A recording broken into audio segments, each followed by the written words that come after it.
Alright, let's begin. So last lecture, last seminar kita dah tengok introduction to business analytics. What is a business analytics and what is the role of business analytics? Kita nak guna bila, kan? And then apa yang special on business analytics ni? Apa keperluan dia? Right. So remember, before we proceed further in this chapter, right, kita dah tahu ada dua type of variable. Remember, last lecture I dah bagi tahu ada dua type of variable, which is a qualitative variable and quantitative variable, right? So qualitative variable is a categorical variable, and quantitative variable is a numerical variable. Remember, this is the last lecture, right? So I just recall back, see whether you still remember or not. So this is just very fundamental, right? So under quantitative variable and qualitative variable, so we have four level of measurement. So four scale of measurement lah, right? Which is the first one is nominal, ordinal, interval, and ratio. So hopefully you already know how to differentiate these four scale of measurement, right? So this is very fundamental, because if you want to do analytics, right, so you need to understand the type of variable or type of data that you have. So if you have a numerical variable, is it suitable to construct a pie chart, or is this bar chart ataupun histogram ataupun stem and leaf? Yang mana chart yang sesuai untuk this type of variable? Nanti kita nak masuk second half of this lecture ni, kita akan masuk yang tu. So the point is, fundamental kalau tak faham, lain-lain analisis semua tak boleh buat. Bila buat pun dia akan salah, right? So garbage in, garbage out. So kalau you masuk dalam Excel untuk, let's say you have numerical variable, you masuk dalam Excel nak buat pie chart. So dia akan boleh buat pie chart, but you see, garbage in, garbage out lah. You masukkan garbage, garbage yang keluar lah, right? So you need to tapis lah. That's why kita belajar business analytics. So we need to know which type of data yang kita akan masuk and which type of result yang kita akan dapat. So now let's look at analytics on spreadsheet. So spreadsheet is kita nak guna Microsoft Excel. So I believe you all already terror lah Microsoft Excel.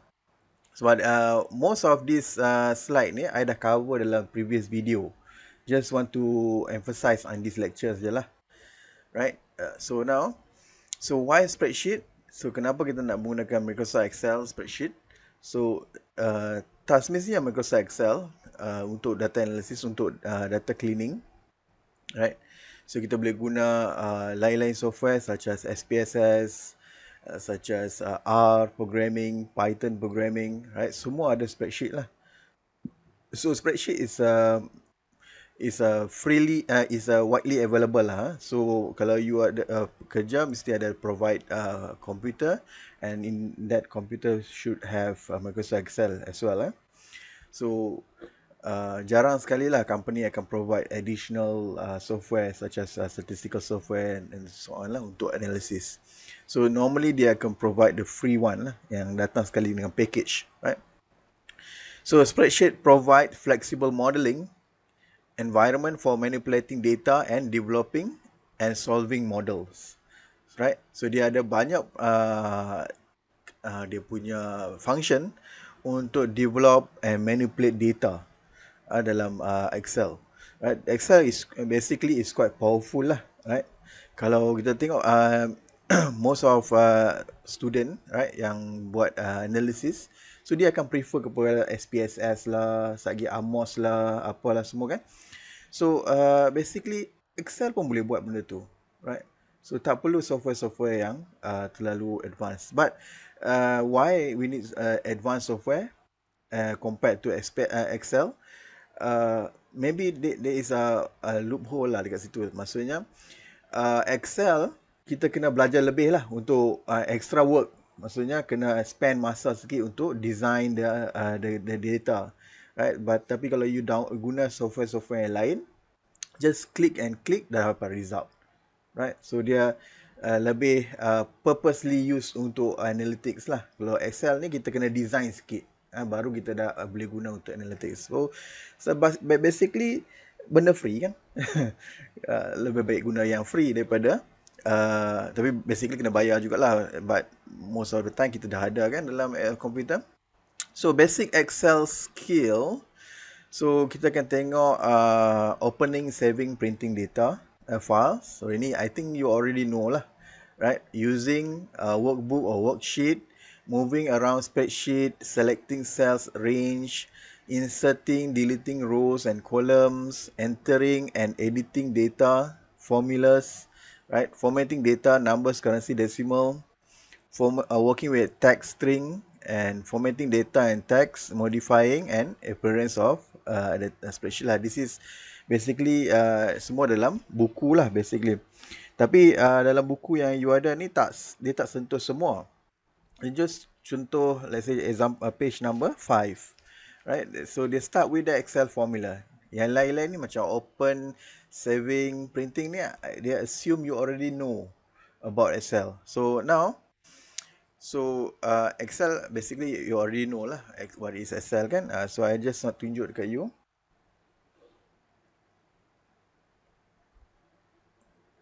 Right, so Excel, you just go to type dekat Excel lah, dekat run ni, dekat Excel. This is the Excel icon lah, right? Boleh? This is Excel icon. So kalau kita tengok Excel, so basically if you are using Excel 365, so dia punya interface macam ni lah. So you boleh tukar-tukar dia punya appearance juga. Kalau nak tukar dia punya, let's say kepala color gelap ni, you just go to account or option, right? So you boleh tukar lah kat sini. Dia ada banyak formula, dia banyak function kat sini. Let's say dekat sini, dekat general ni kita boleh tukar lah. Let's say we want white, right? So dia akan tukar kepada white lah. So very simple, right? I think this one you boleh belajar sendiri kot, tak cover pun dalam topik MGT ni. Just want to show it to you lah. So anything you want to change in Excel, so you just go to option, file, dekat file atas ni, and then go to option lah. So you can change anything kat sini, even dia punya body font atau size font dekat sini, you automatically dia akan change lah, right? So I like it to be tak apalah, I tunjuk dekat you guna white lah. So formula add in, last lecture kita dah tengok kan how to add in toolpack, analysis toolpack, right? Semua dah install dah analysis toolpack. So kita akan guna hari ni, and then for the next chapter pun kita akan guna analysis toolpack jugalah. So that's why I emphasize you to use analysis toolpack. If you don't not yet install analysis toolpack, you boleh tengok balik I punya video dalam last week I post dalam discussion kan, right? How to install add-in analysis toolpack, right? So dekat atas ni kita ada dia punya tool, right? Just want to introduce to you apa dia punya tool, right? So we have tab tool, button tool, and group, right? So dekat atas ni kita panggil tab lah. Dekat atas ni tab lah. Dia ada home tab, insert tab, draw tab, right? Page layout, formula. So kita akan banyak menggunakan dekat home tab, right? And then kita akan banyak menggunakan dekat insert tab to insert the chart, right? And then picture ke pivot table. So and then sometimes kita nak guna equation or symbol dekat sini. And then draw jarang sekali kita guna. Kalau you ada pen, right? So you nak draw, you ada pen kan? Mana tu? If you have pen macam ni, board ni, right? Ataupun you guna iPad ke, right? So you boleh draw lah kat sini, right? To make a correction ataupun tanda paper kan. And then page layout ni untuk orientation lah, right? Background kita boleh change dekat sini, theme, right? So tapi jarang sekali kita guna this one. right? Untuk analytics jarang sekali. So formula, this is frequently used lah. So kita akan kebanyakan untuk hari ni pun kita akan start menggunakan formula, right? So I will introduce dekat you apa itu absolute reference, relative reference and so on. And data, so when you have let's say a data from a website ke, you nak copy, ataupun data daripada Microsoft Word ke, you nak copy, you boleh copy dekat sini lah, you boleh paste and then you boleh change to text to column ke, right? So dia akan berubah lah. Ataupun if you want to convert atau import data from others file lah, macam contoh this one PDF file, right? You boleh import terus lah, right? Contoh kita boleh pergi ke apa contoh yang I ada. Kejap I tunjuk dekat you. Just tunjuk sajalah. I bukan ni tak masuk dalam kita punya test. So remember, sementara I dah sebut sikit berkenaan dengan test, we will have our test next. So minggu depan cuti kan? So starting from 29 November until 4 sampai 5 hari bulan lah. Sampai 5 hari bulan Disember. So I will open for assessment 1. Means test number 1 lah. Test number 1, belum test number 2. Right. So let's see, do we have, so we don't have, I don't have.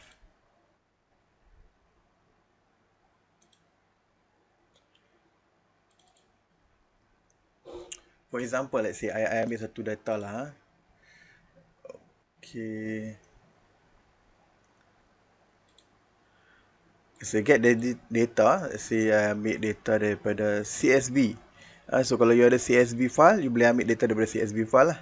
Contoh, let's say plus reach. So dia akan connect, dia akan terus masukkan data. This is from CSV lah.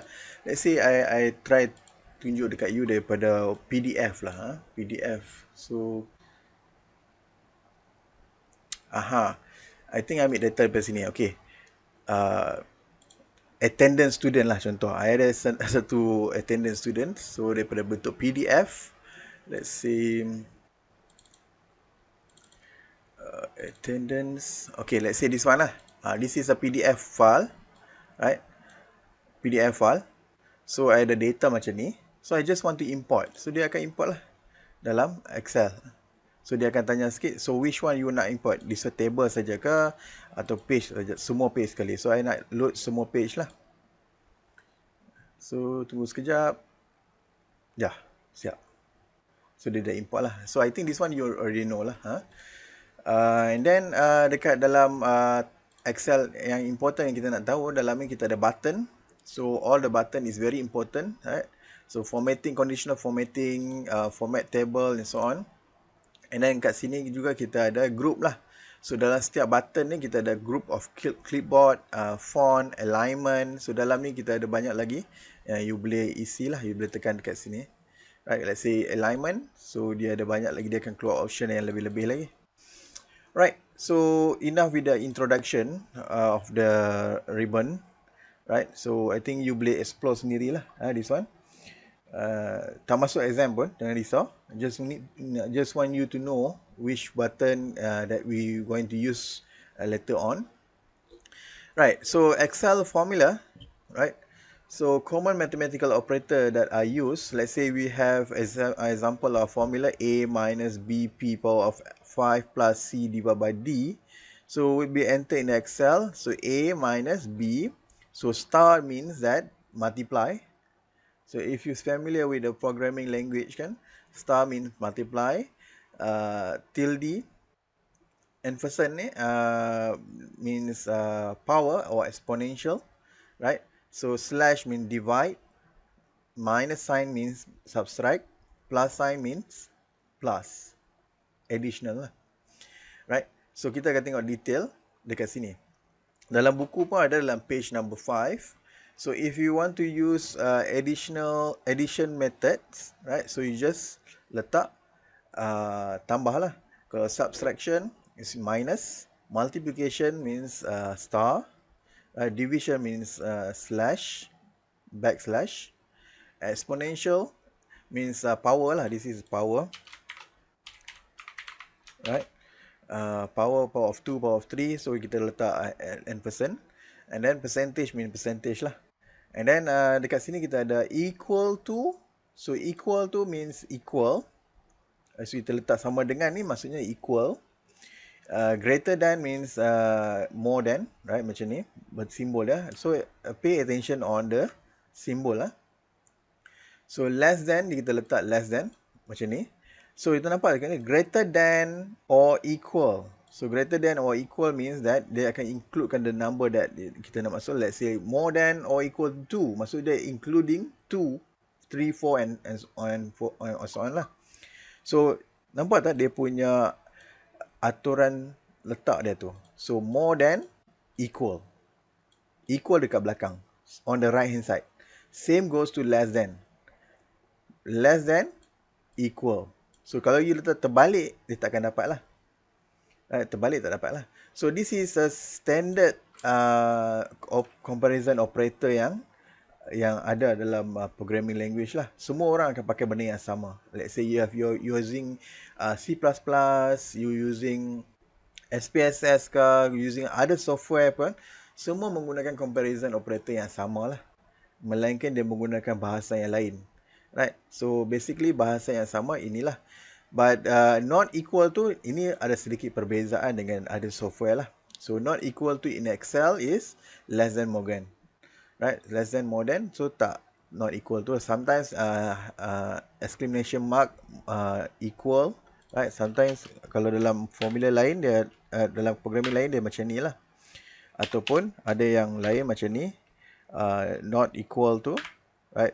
So dalam Excel just less than, more than, itu saja, right?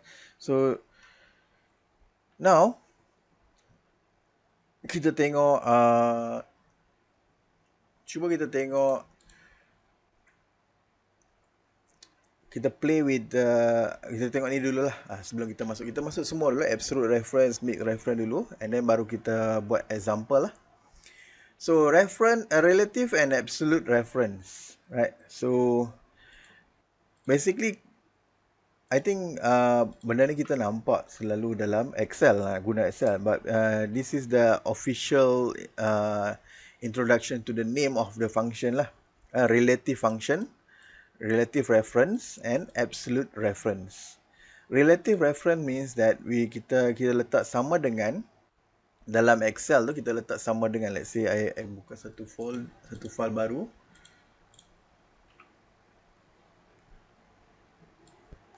Okay. Let's say we have this number, let's say 972.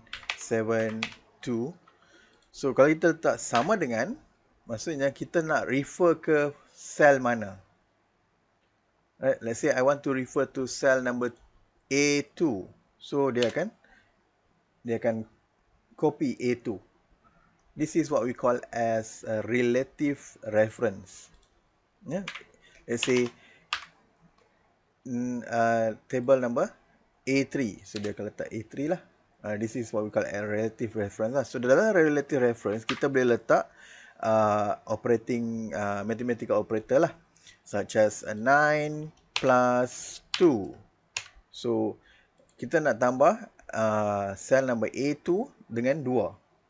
So kita letak A2 plus 2. So if you want to put multiply, so A2 multiply with 2. So I think this is quite boring kan, because you already know kan. So ada yang tak tahu lagi. So I think you already know lah this one. This is very simple. Most of you have doing this. So divide, let's say you want to put power of 2, just power of 2 lah, right?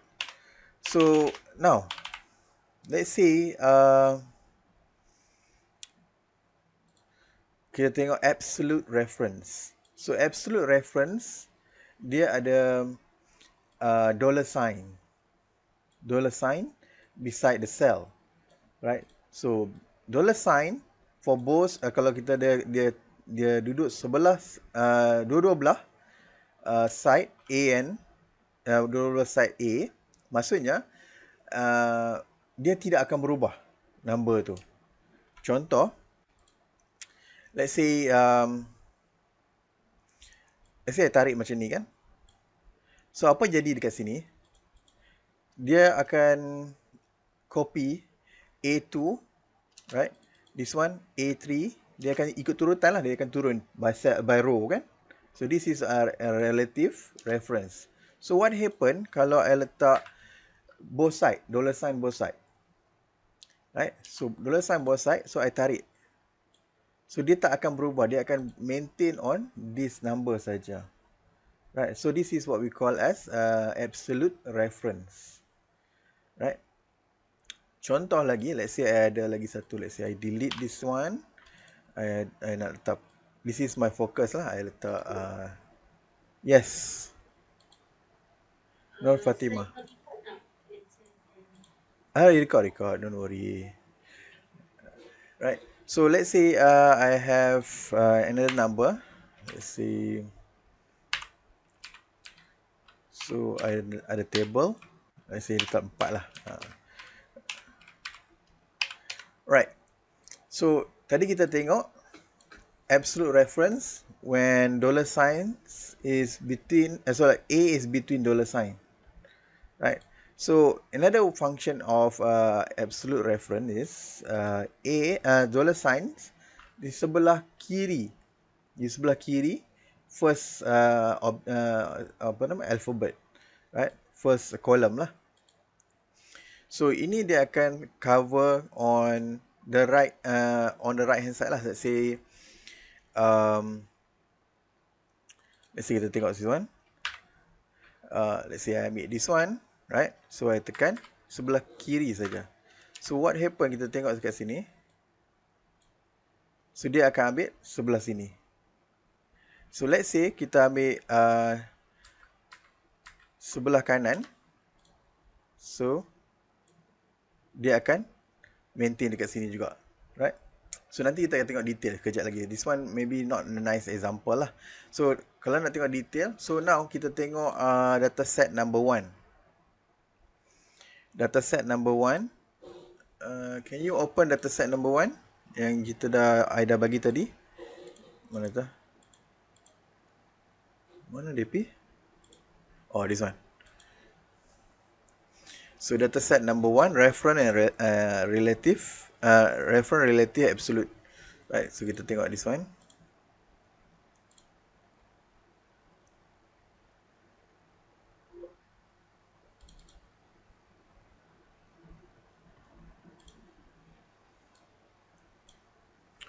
Kejap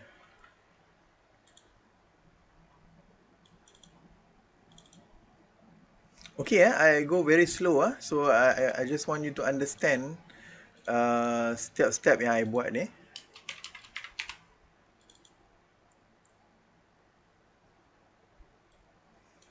Okay. So mathematical operator tadi kita dah tengok kan. So we have mathematical operator. Let's say I letak sini, this is a mathematical operator.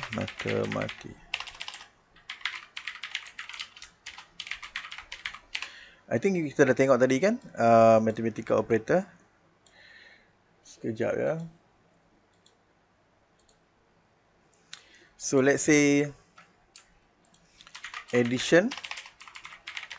Tadi kita dah tengok, let's say equal means kita mesti ada, kalau nak start dengan formula, nak suruh Excel compute untuk kita, let's say kita kena start dengan relative reference. So this is a starting of our formula lah, relative reference. Let's say 1 plus 1, so equal to 2. So let's say kita nak tukar equal 3 plus 6 equal to 9. So this is a what we call as a relative reference. So I tunjuk formula lah. So let's say kita ada subtraction. So subtraction kita letak equal, let's say 9 minus 3. So kalau I padam formula ni, dia akan nampak lah show equal to 6. So maksudnya dia akan compute untuk kita the value yang kita letak dalam formula lah. Right, boleh faham ah? So anything kita nak suruh Excel compute dekat kita mesti start dengan relative reference. Right? So this is, let's say, multiplication. So multiplication. Oops, mana DP? I buka terlalu banyak tabs lah. I tak nampak you all. Sekejap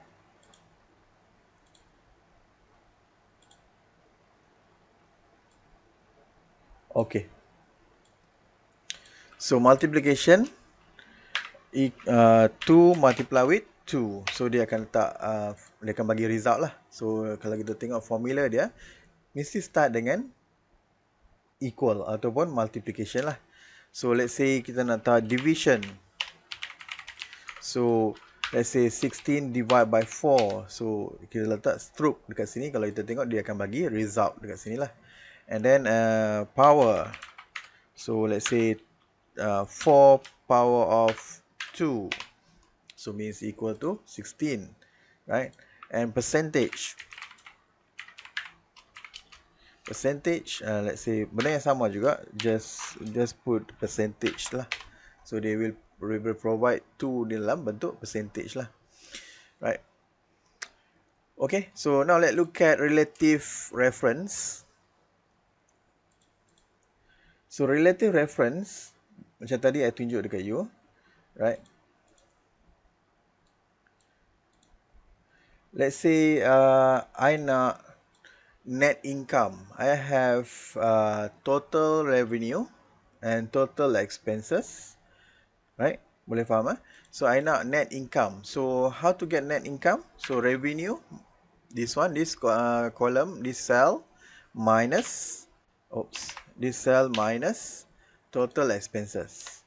Right? So you will get net income lah. So basically I dah letak in ringgit dekat sini. Kalau you nak tukar dia punya simbol dekat sini, you just highlight, right click and go to format cell, right, dekat sini. And then you nampak numbers dekat sini, you boleh cari currency lah. Right, so you cari currency, you cari simbol. Kalau tak ada simbol, you boleh create one lah dekat sini. Basically, most of the symbol are available lah. Kalau tak ada pun, you boleh cari MYR dekat sini pun ada MYR. Right, you boleh type lah. Right, so dia will change to RM. So now you tarik ke bawah, so dia akan ikut lah. So kalau kita tengok dekat sini, wait dah, tunjuk sikit. So dia akan follow the row. So you kalau tarik ke bawah pun, dia akan follow the row lah. Maksudnya B minus C4 and the next one B5 minus C5 and so on. So Excel dia akan ikut kita punya rentak lah, ikut by row. Right, so dia akan, setiap kali kita tarik ke bawah, so dia akan change column atau cell tu, dia akan berubah, dia akan lari juga. Right, so kita kena plan kita punya dashboard ni lah. Right, so this is about relative reference. Right, so now let's look at absolute reference. Absolute reference, let's say I have grades, total grades, right? Total grade dekat sini. So I nak, apa yang nak buat dekat sini? I nak cari percentage. So this is basically kita boleh buat percentage saja dalam ni kan, menggunakan numbers tu. Sebab I just want to show to you how we going to use absolute reference, right? So if you have another numbers pun boleh jugalah. Right, so let's say I letak equal B5 ni, I nak divide by 100. Divide by max score ni lah 100. So B3. So what happen kalau I tak letak absolute reference? So dia akan berubah. Maksudnya kalau kita tengok dekat sini show formula.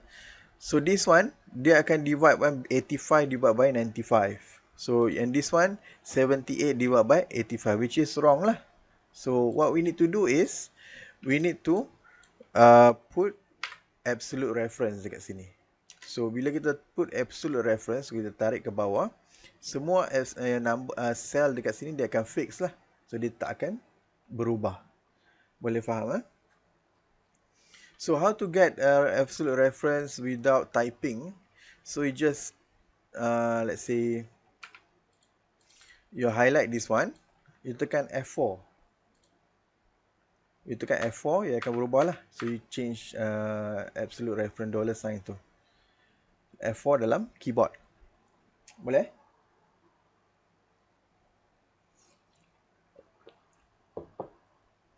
So this is about absolute reference, right? Oops. Right. So now kita nak tengok mixed reference. So dalam Excel tu ada kan mixed reference? Yes.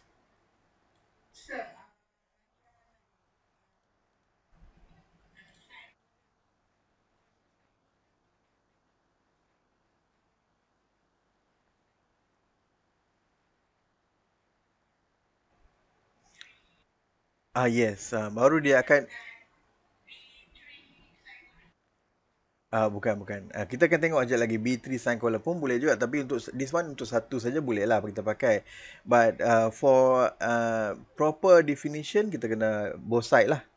Both side sign column sebab dia akan ada perbezaan sekejap lagi. So that's why I train you to use both side $sign. Sekejap kita nak tengok mixed reference ni dia ada perbezaan sikit.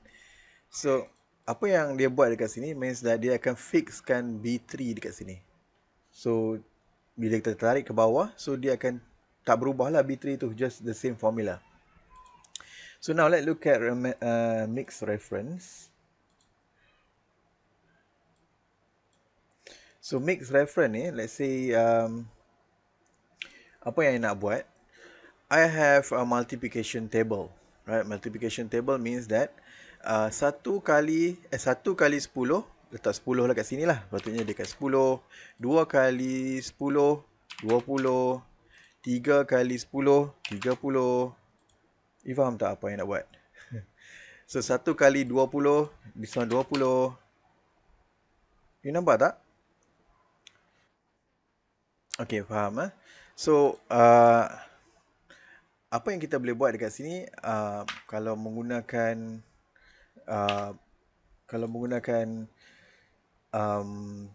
let's say formula, let's say kita letak sini 10 multiply with Allah, dia lari, multiply with C5, right? 10 kan? What happen kalau kita tarik ke tepi ni? Okay, betul. Sebab apa? 2 kali 10. Kalau kita tengok dekat formula ni, dia berubah kan? Nampak tak? I tunjuk sekali lagi. So, original formula B6, right, which is 10 ni, multiply with C5.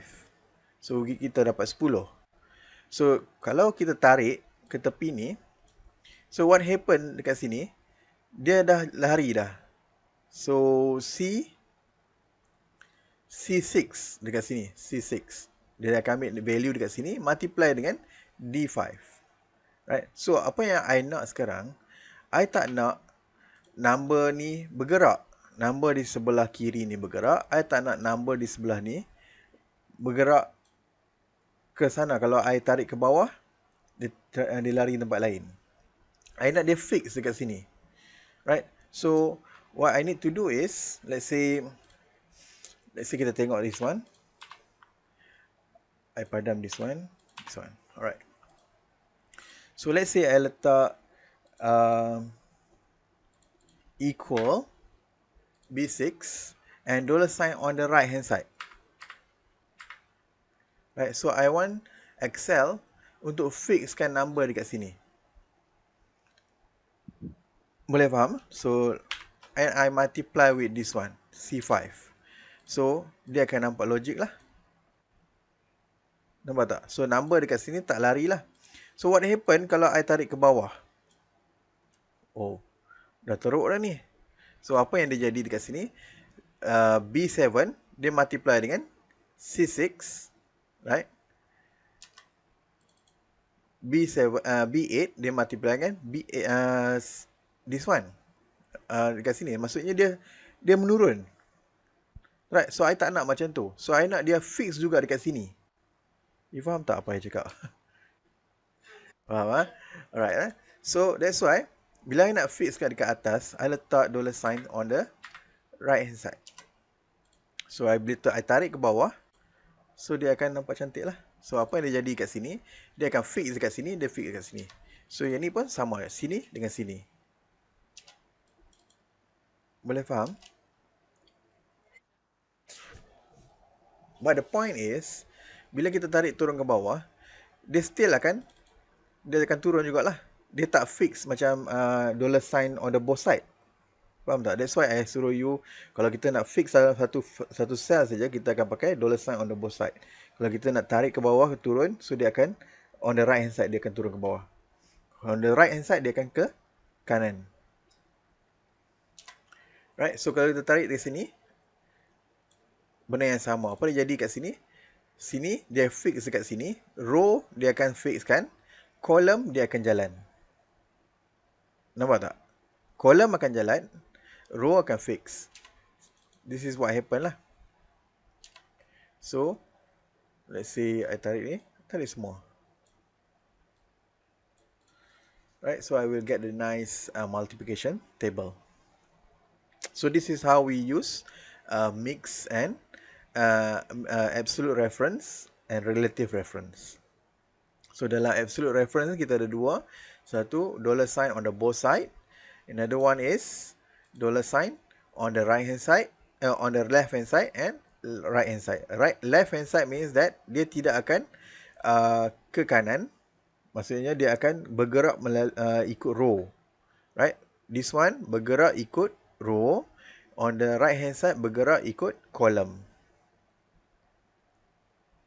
Dia tak fix, dia tak fix. Tapi dia still akan bergerak. Dia bergerak ikut kolom. Dia akan berjalan lah. Boleh Hey manusia, faham ke?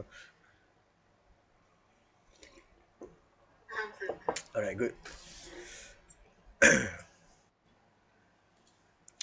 So let's go back to our slide. So kat sini ada penerangan sikit lah. Kalau you tengok dalam page number 6, there we have explanation lah dekat sini. So that's why that is the difference between dollar sign both side and dollar sign right hand side and left hand side. So that for right hand side, left hand side, column does not change when formula is copied, right? So now let's look at this one. Kita dah tengok absolute reference. Okay. Now basic Excel function. This is the core function yang kita nak tengok hari ni, right? And please pay attention. This one will be in your test, right?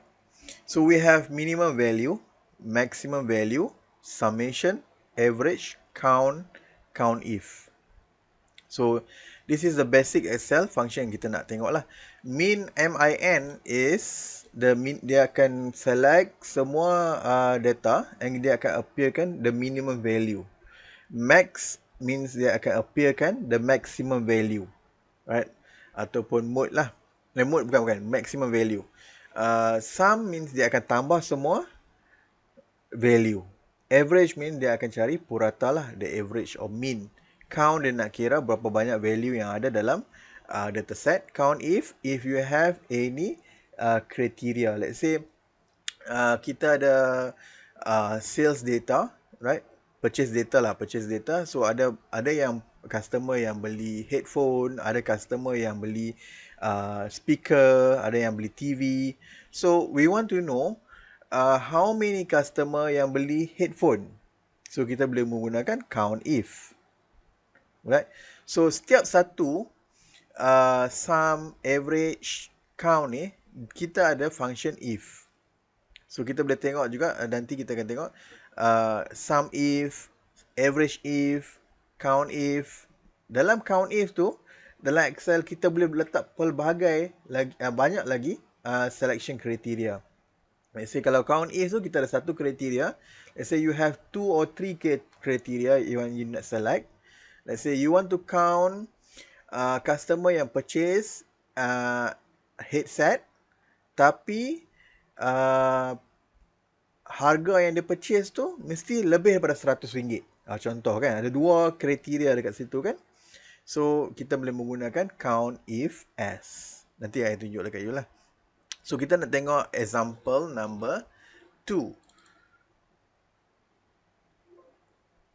Sekejap. Example number 2, which is customer purchase order. Alright, purchase order data set. So, you boleh tengok dalam basic Excel skill part 1 latihan. You dapatkan benda yang sama kan? This one, right? Okay.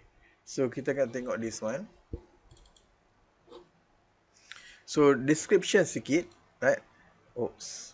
This one I boleh padam lah. Okay. So, dalam dataset ni, we have... kita ada mana ada dataset tadi? Alright. Dalam dataset ni, we have smallest and largest quantity of any item ordered. Total order cost, kita ada kat, kita nak cari. Yang kita nak carilah. Average number month per order, and number purchase order place, number order place for O-rings. Ini kita nak cari sekejap lagi. Right.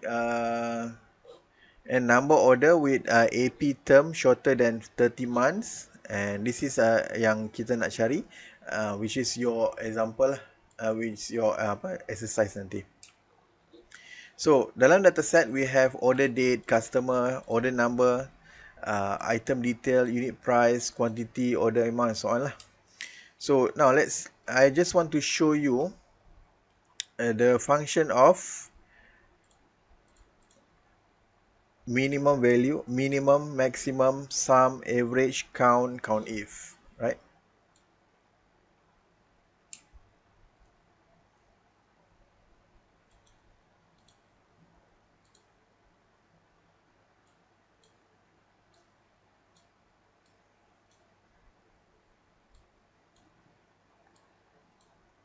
Okay.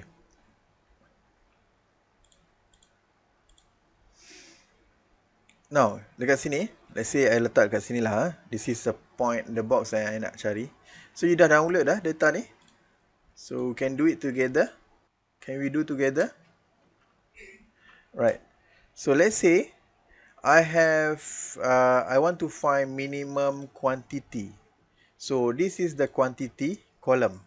So, we have 19,100 and so on lah. So, basically this is, we have 100 and, berapa data kita? We have 107 data. Right, 107 rows. Right. So, apa yang I nak buat ni, kalau kita ada 1,000 or more than 1,000, right, billions, millions, right, data. So, it's hard to find one by one lah. Kalau kita tengok dekat sini, kita boleh nampak, boleh carilah yang minimum value kan. So, this is 70. Ada lagi rendah tak? Not sure. So, kalau kita cari one by one, susah lah. So, that's why we need to use Excel function. So, kita start dengan relative reference, and then we type min, min. So, bila kita letak min, so just tekan button tab.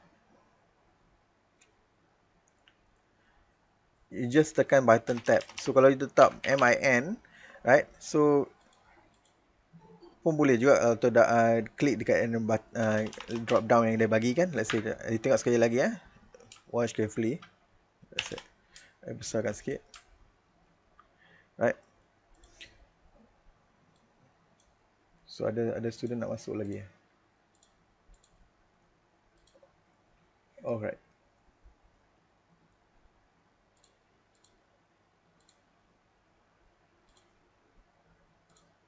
Right, you tengok sini Kalau kita letak equal min, so nampak tak dia ada drop down menu.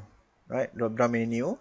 So dia akan bagi kita suggestion. This is the min return smallest number in a set of value ignore logical value or text.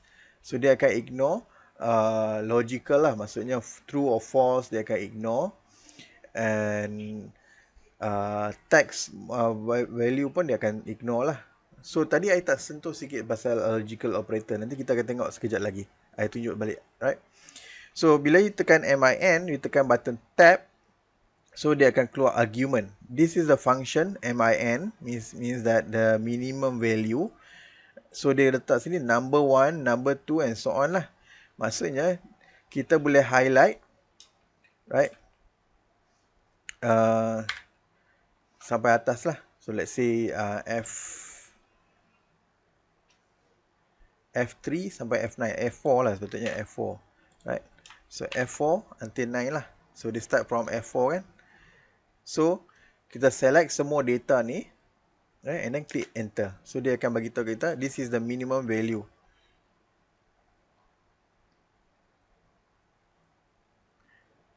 Oh kejap, I select this one saja kan, patutlah tak dapat. Right, so let's say this one 110. Okay, so I dapat 70 lah, right? Boleh? So you kena select daripada bawah lah, data yang bawah sekali, sehingga data atas lah. Tadi saya sebab I select daripada F9, right? Sebab I dah letak divider kat sini, right? Boleh? So this is how we find the minimum value. For the maximum value, we just use MAX, maximum value, right? From the lowest, this is maximum quantity kan, from the lowest value to the largest value. So from the lowest row to the first row. Right, this is going to be F4, right? So F4 until F110. So dia akan return the maximum order quantity lah. Right, so remember the function that we use. So show formula. Oops. So the minimum value kita guna MIN, the maximum value menggunakan MAX. Right? Okay, boleh Okay. Oh.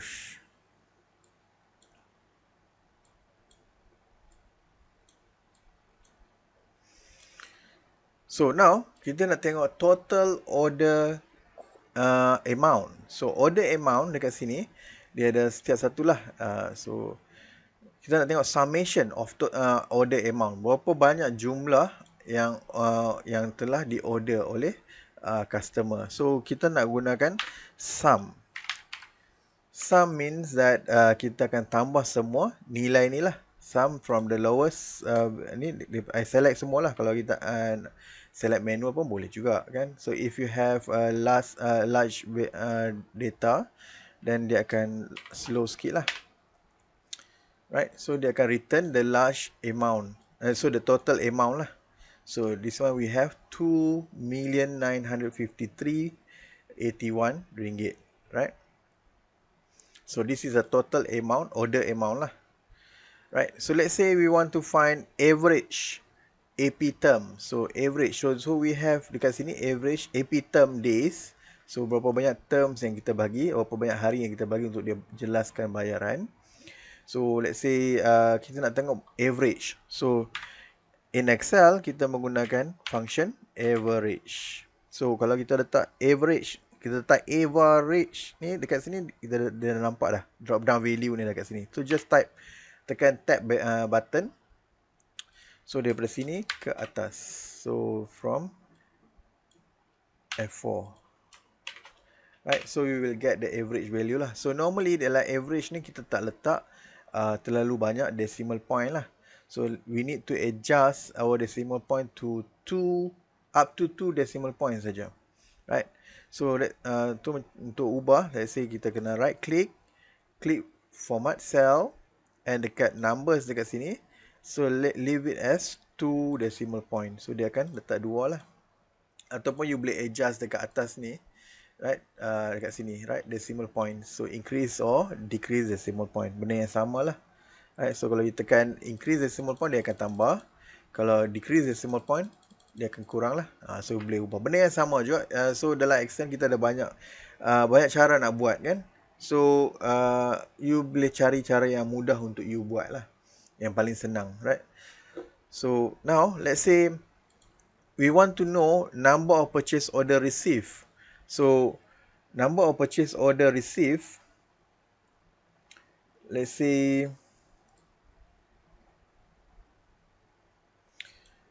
kita boleh tengok number of order lah, number of order.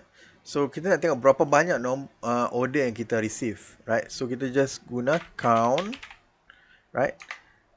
Tab button.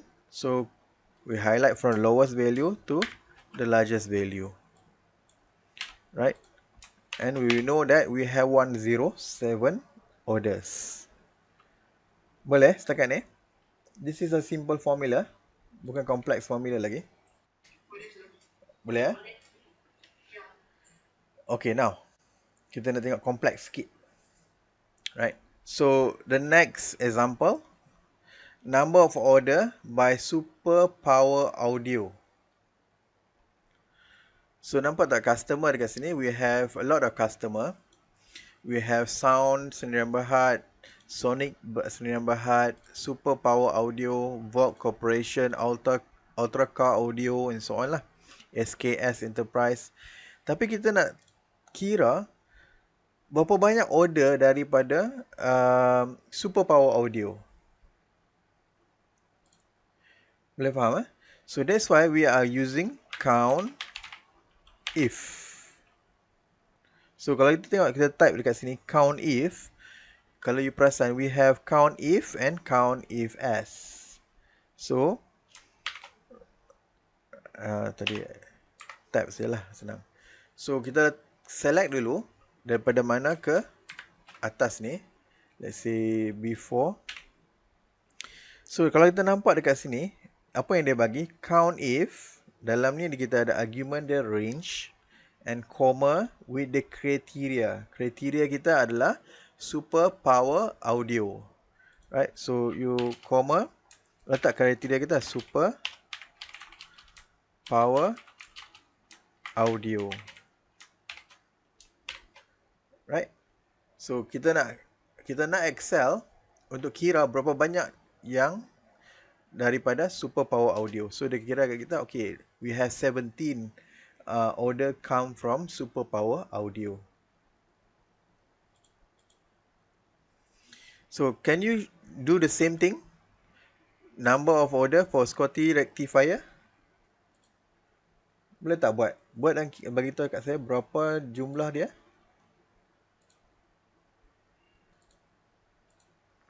Can you do?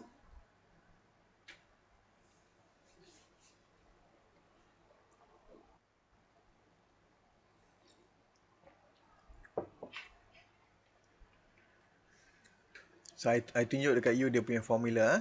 So if you do dan you nampak lah. This is the formula for Super Power Audio. So now do for Scotty Rectifier.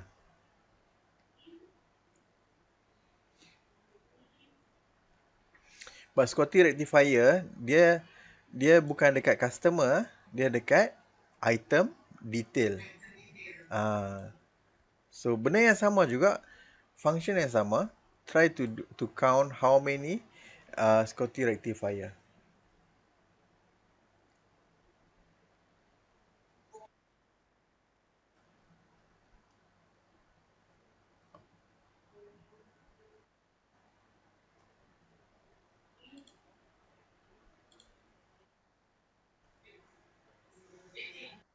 Right, correct. So how to do it? Benda yang sama lah. Count if. Right, so kita cari Scotty Rectifier kat mana? This one, right? So from here to here. Oh, sorry. From here to here. So this one should be 4. And then put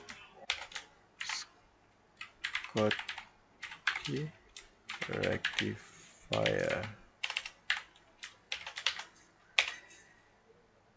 So you will get 18 lah. Right, good. 18. So now you know how to use count if, right? So I believe that for the basic formula ni macam mean, max, sum, average, count, you already know kan? So now focus more on selection criteria, which is count if. Kita nak tengok sekejap lagi. Uh, let's say kita buat satu lagi, number of orders, AP terms more than 30 days. Right? Kita nak cari more than 30 days. So, macam mana nak buat More than 30 days, kalau kita nak cari tadi, kita tengok dekat sini. Oh, kita nak cari exact nama. Exact nama Scottish rectifier, super power audio. Senang lah nak cari. But this one more than 30 days. This is numbers kan? Kita dah tengok betul-betul this is numbers. How to use that? So, benda yang sama juga. Let's say, count if. Right? Count if. So, kita select AP term. Let's say, ke sini. Let's say, 4. So, we put the condition here. So, since we want to find more than 30 days, so we will use a comparison operator, which is more than 30 days. Right? Itu tutup kurungan, so dia akan beritahu, oh, there is a 18 AP terms more than 30 days. Right? Boleh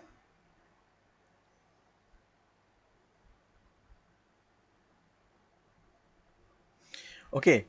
Now, kita tengok the next example. Next ada tak? Okay. Number of Scotty rectifier order by Sonic Sendirian Berhad. So, item yang kita jual ni adalah Scotty rectifier. Tapi kita nak tahu Scotty rectifier ni yang dibeli oleh Sonic, bukan daripada Sound. So, Scotty rectifier ni ada banyak orang belilah, ada banyak company yang beli. Sound Sendirian Berhad pun beli juga. Sonic Sendirian Berhad pun beli juga. Lagi ada tak? SKS Enterprise pun ada beli juga. So, we want to know number of Scotty rectifier yang dibeli oleh Sonic Sendirian Berhad. So, now instead of using count if, right, tadi kita guna count if kan? Nampak tak? Count if. So, now we going to use count if s. Count if s. Oh, sorry. Mesti start dengan absolute reference, relative reference. Count if s. Right. Start dengan count if s. Kalau kita nampak dekat sini, dalam buku ada tak dia bagi tahu penerangan dia? Ada kan? Alright. So, let's start dengan first argument is criteria range 1. So, criteria range 1 is we want to know number of Scotty rectifier. And then, criteria 1. So, dia akan dot. Maksudnya, dia akan berulangan lah. Criteria range 2, criteria 2. Criteria range 3, criteria 3. So, kita boleh ada banyak kriteria dekat sini lah. So, dekat sini kita ada dua kriteria saja. Let's say, Scotty range rectifier. Scotty rectifier is in this column. So, from here to here, right? So, from D4 to D110. So, our selection is Scotty rectifier. And then kita letak kat sini, bila kita dah expand kan, dia nampak tak ada criteria range 2 dan criteria 2. So criteria range 2 adalah dekat customer ni lah, sebab kita nak select by Sonic Sendirian Berhad. So from here to here for Sonic Sendirian Berhad. Boleh dapat?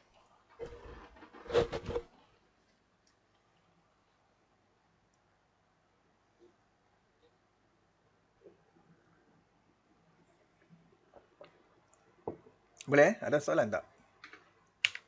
So we know that Scotty rectifier from Sonic Sendirian Berhad. Ya, boleh ya? Ada 3 saja. Mhm.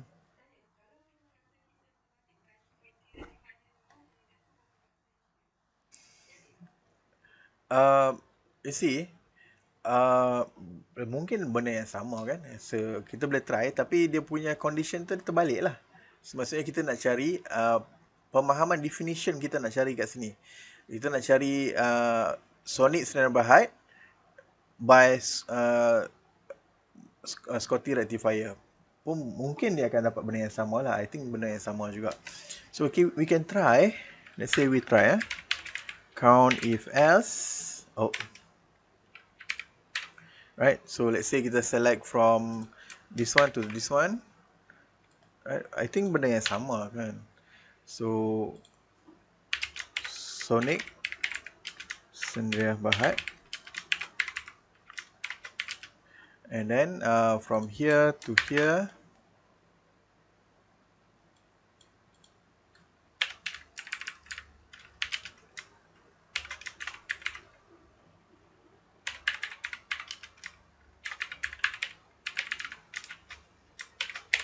Dia benda yang sama.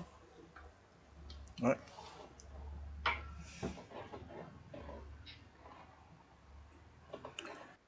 Okay. Boleh? Alright. Yeah.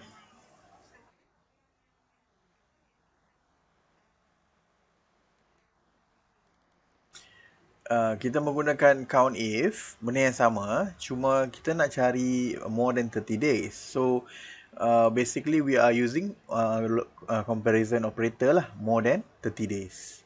So, dia akan detect that then this number yang lebih daripada 30 hari. Let's say kita letak more than or equal to 30 days, so dia akan berubah lah. Sebab kita nampak more than 30 days ni banyak kan? So, but we want more than 30 days. So, 30 is not included. Right, so nak tengok yang mana special kita bagi kat customer.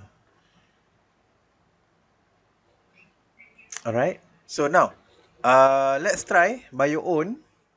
Try to get the number of shield cable meter ordered by Vlookup Corporation. Shield cable kat sini, dekat item detail. Benda yang sama lah, kita buat terbalik pun dapat sama juga kan. Kita tengok dah, customer Vlookup Corporation, berapa banyak.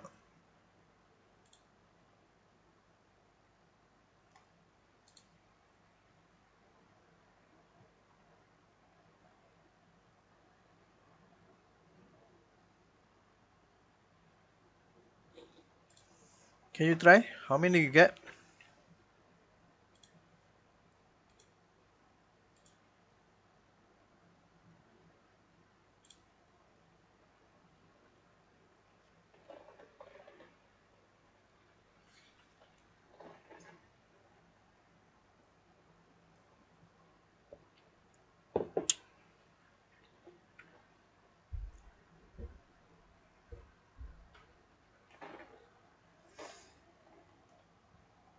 Boleh?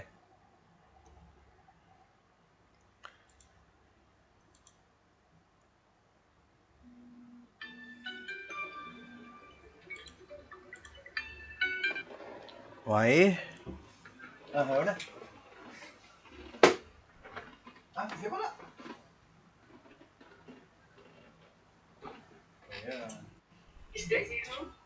Apa dia? Ya. Tak apa kalau anak balik juga, aku tak kisah pun, boleh jaga je. Okay. Right. Okay. Yeah. Baik. Berapa tadi? Zero? Tak mungkin sebab kita ada nilai kat sini, nampak tak? Vlookup Corporation ada juga membeli shield cable. It should be a number. Something wrong. Something wrong. Okay, kita tengok count if as, right? So kita select, let's say kita select this one dulu lah. Mana-mana tak kisah, kita tengok kan. So from here is 4. So I think 0 maybe you salah tulis. Shield cable meter. And then next is from here to here is for walk.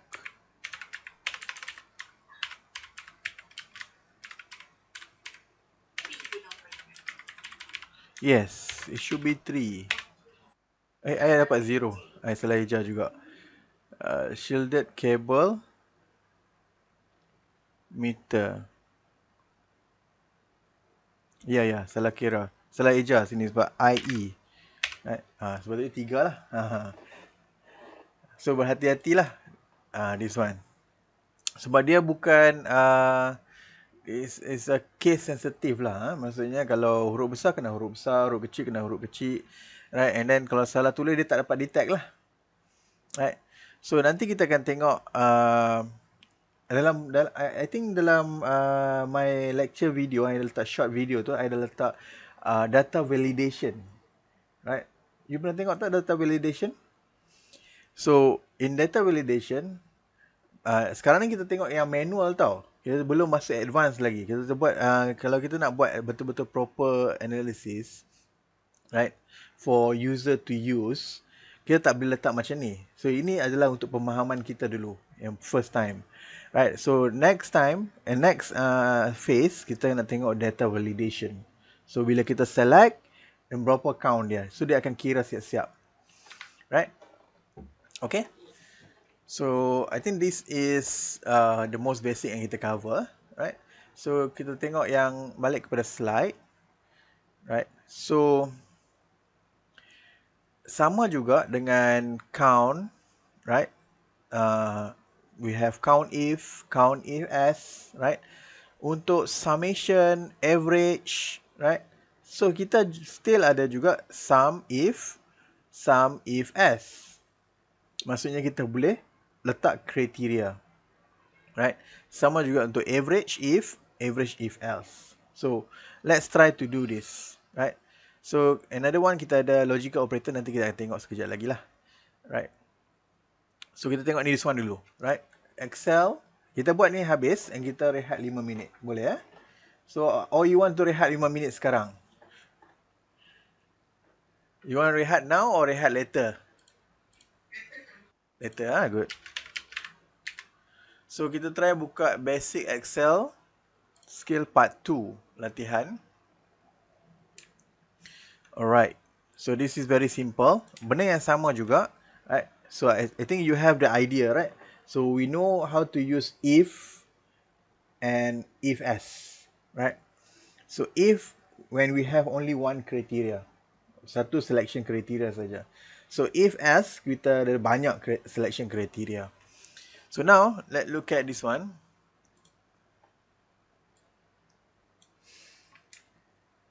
Alright. So dalam dataset ni we have date, region, region lagi kita ada apa? Payment, transaction, right? And then we have source, amount and product. So now if you want to find average amount, tadi kita tengok average kan? So we to type average, right? Average amount. So just type from here to bottom and then kita close bracket. So we will get average amount. Nampak tak?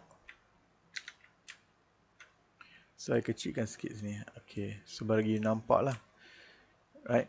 So average amount kita dapat, just type average, select the range. So kita akan dapat average amount, right? So number of shawl sold. So this one, kita nampak tak? Dalam sini, product we have shawl and bawal, awning, and then so on lah. Sharia, I don't really know about this, right? So let's say I want to know number of shawl sold. So kita letak count if. I just ulangan benda yang sama.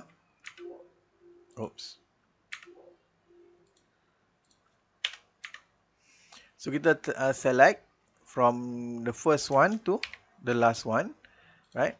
And then kita letak kriteria adalah shall. So they will provide us, this is 122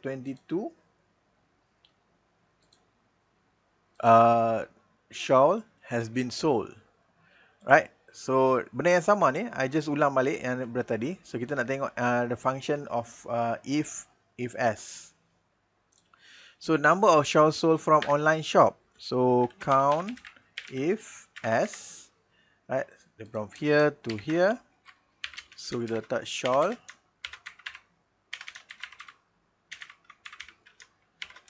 And then from online shop, from here to here, right? So from F4.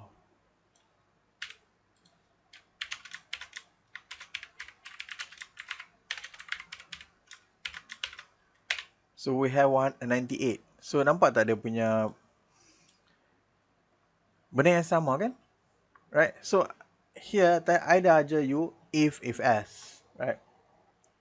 So menggunakan count if s. So the same concept yang kita nak bawa nanti untuk average and total, which is summation, right? So kalau kita tengok average, amount less than 20. Average less than 20. Amount less than 20. So average, kalau kita ada satu saja kriteria, kita just use average if. Average amount, right? Comma.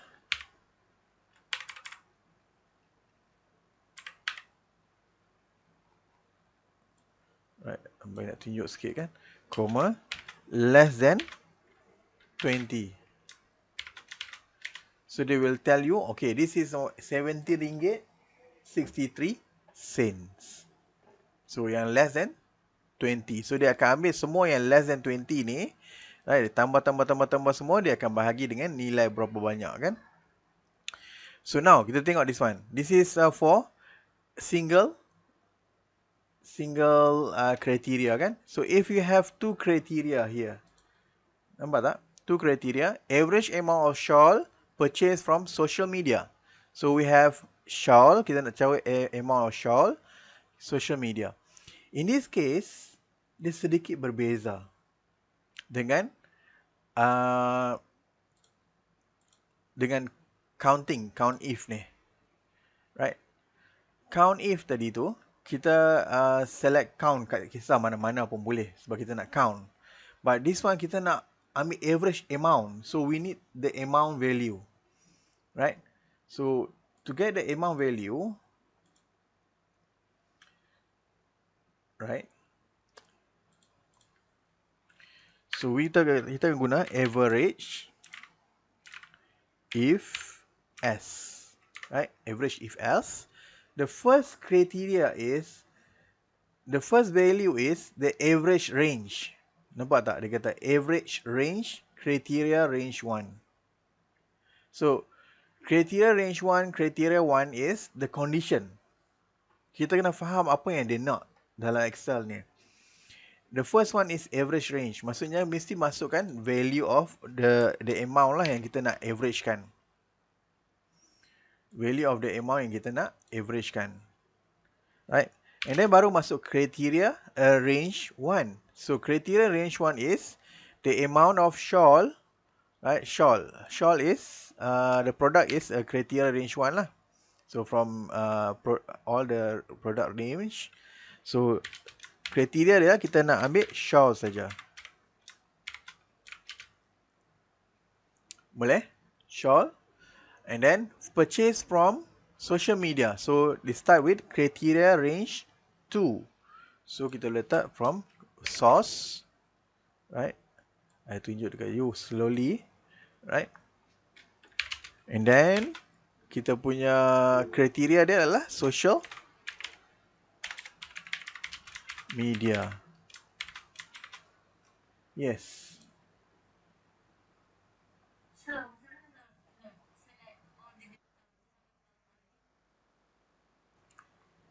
Macam mana?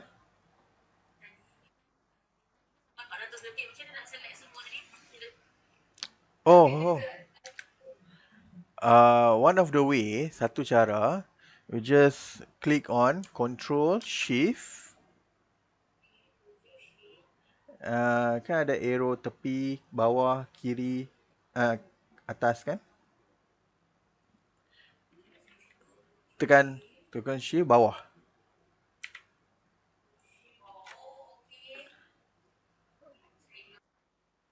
Alright.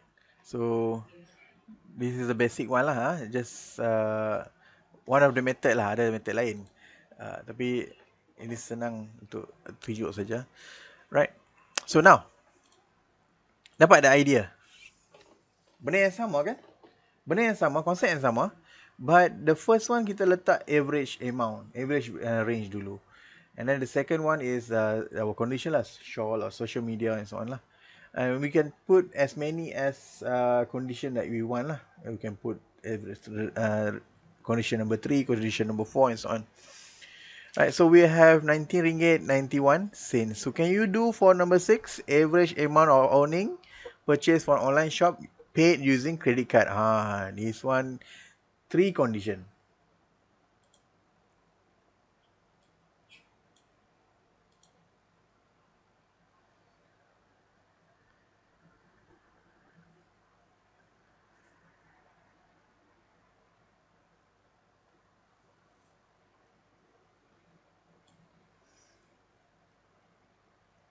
So we have 3 condition here.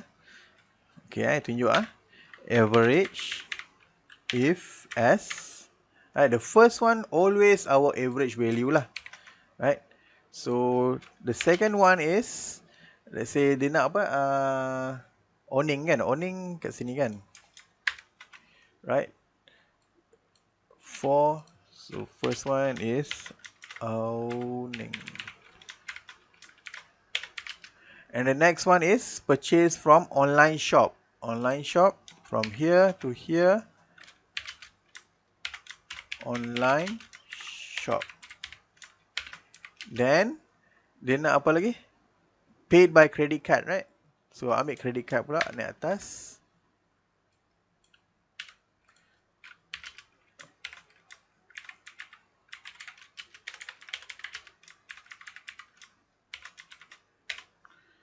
Right? So this is the formula lah. So we can put as many as we want lah. Berapa banyak formula yang you nak letak pun boleh. Right? Berapa banyak kriteria yang nak letak pun boleh, tak kisah.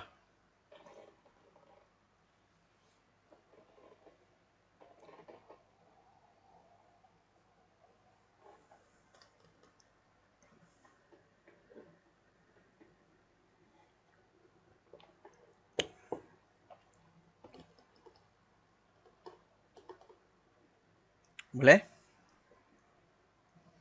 Are you okay? Good.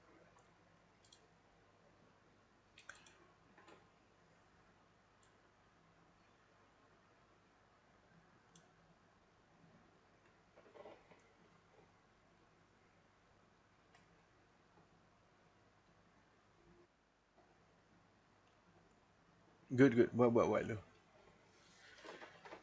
So, I nak habiskan ni. I nak masuk second part tapi I rasa macam tak cukup masa lah. I terlalu slow sangat hari ni.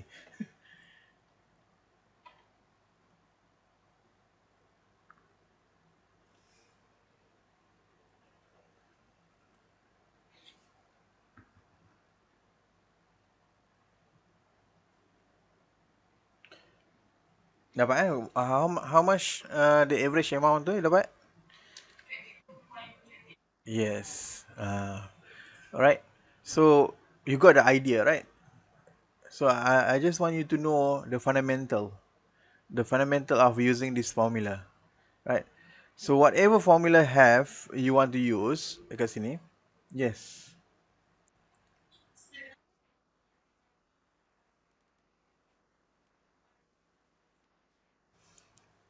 Few argument, maybe you terlepas beberapa argument lah. Contoh the first one you kena tengok average if as buka kurungan, and first value yang kena masuk adalah amount value, right? From the G4 until G475. The second Argument is argument for product.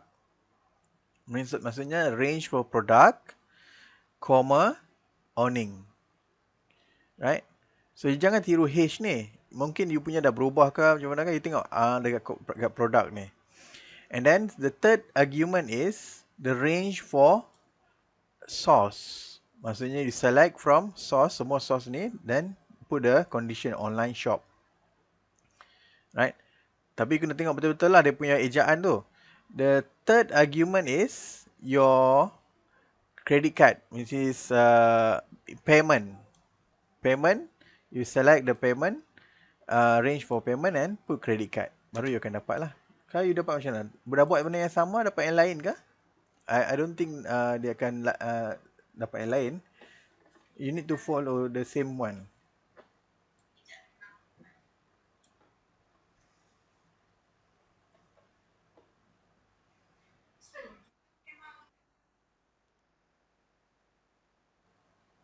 Yes.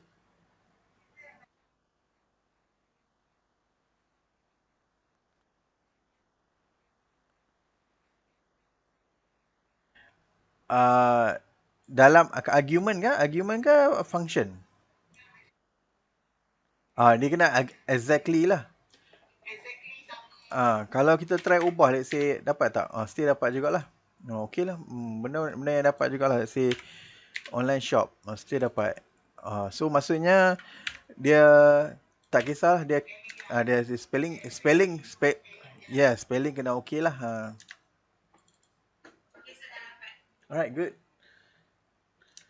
So, we know from here, daripada Nozatul Ifah, dia kata, tak kisah pun. Spelling dia ada huruf besar, huruf kecil, janji dia punya spelling tu betul. Right?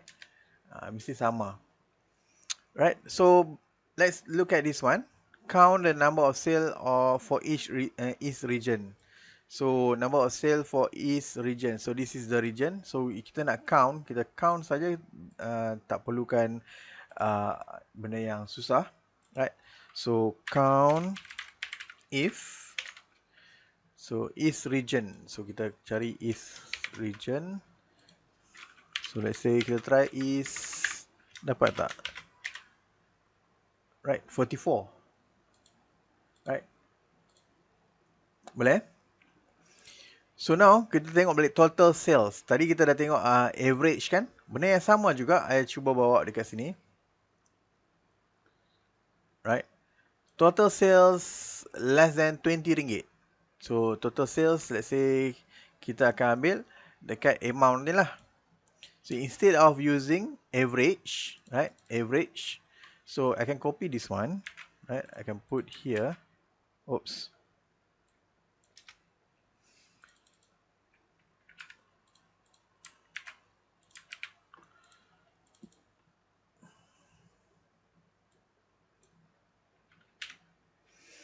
Instead of using average, I just use sum.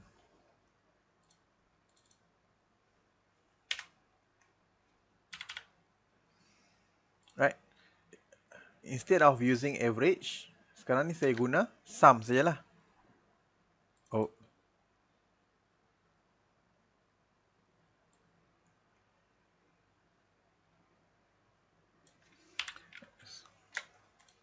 Okay, salah copy sum. If from here to here. Right? Less than 20.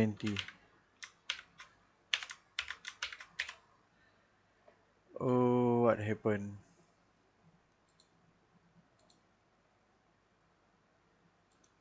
Yes, betul. Right.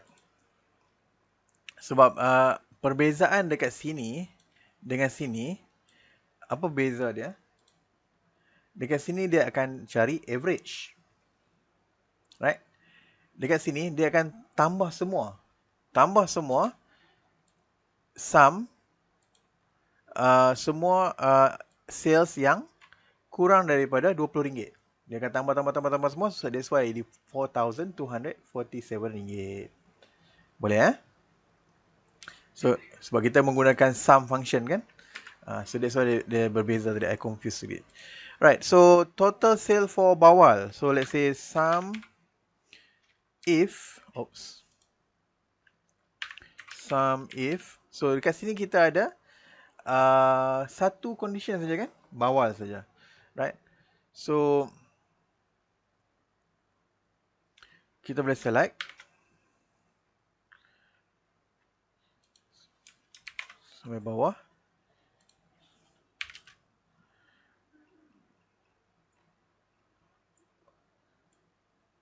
Naik atas sikit. Okey. Nampak dekat sini? Okey, patutnya dia tunjuk kat sini lah, tapi dia tunjuk kat atas.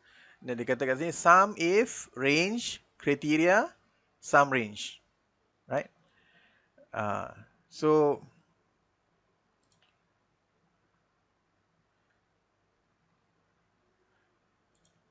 kriteria yang kita nak select adalah dekat sini lah, dekat produk kan, produk.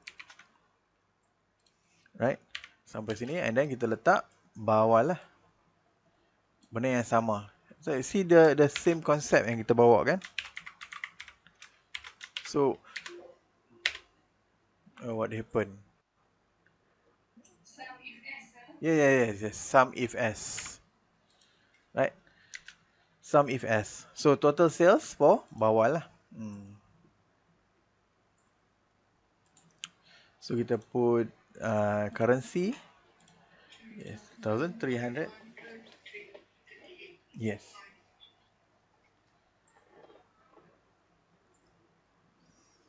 So konsep yang sama kan? So benda yang sama juga kita akan buat sum if else. Right?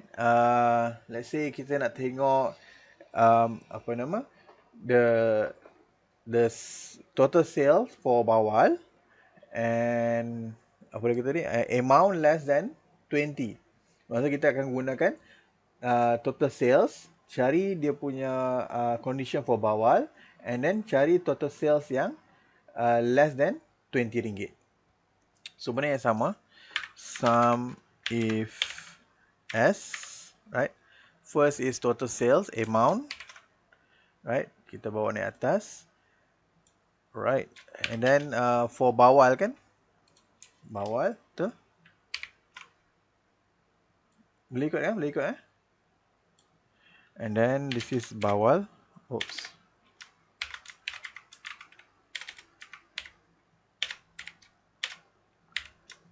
Right. And then dia kata kat sini less than RM20. Right. So kita select balik lah this one. This one. Less than RM20. Boleh? You okay?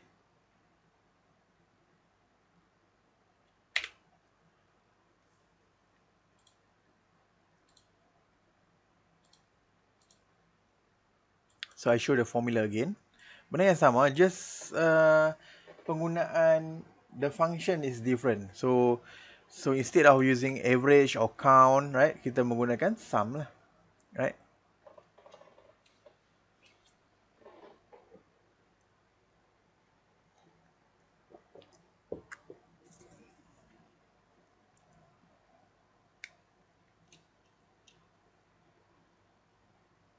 Boleh?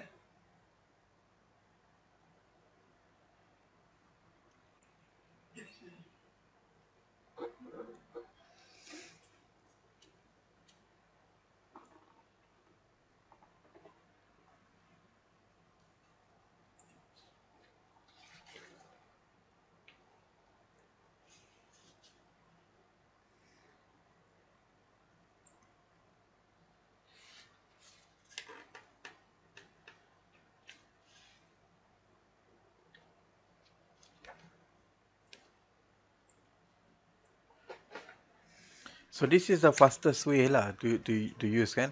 Kalau kita nak pergi ke formula pun boleh jugalah, right? Recently use kita guna if, sum if, right?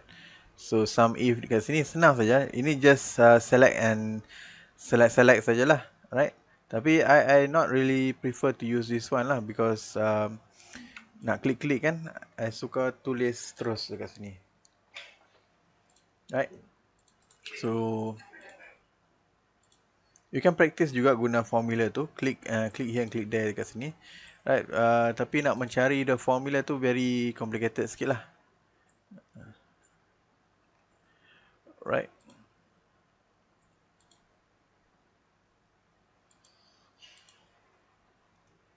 Okay. So now kita look at the slide. Oh, kita nak rest dulu 5 minit. Before we go to logical operator, logical function. If, and, or. So, and then kita nak masuk Vlookup. Dan Vlookup is our last function for this topic lah. Kita rest 5 minit dulu. Kita balik. Tapi sempat ke? Kita lajak sikit boleh Kalau you all ada kerja ke? Kita lajak sikit lah. Kita cuba habiskan secepat mungkin lah. Kita rehat 5 minit dulu. Bagi tarik nafas sekejap. Okay? Yes.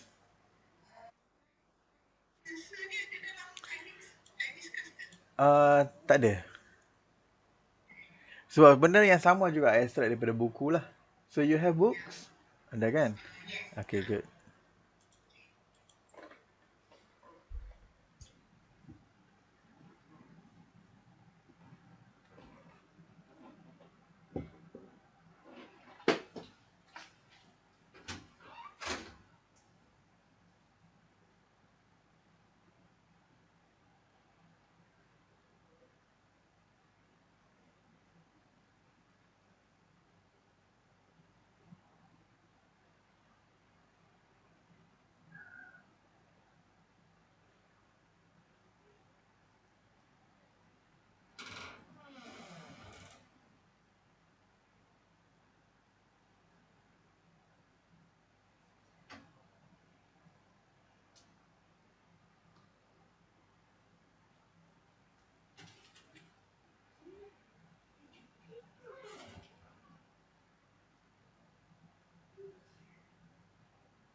Alright.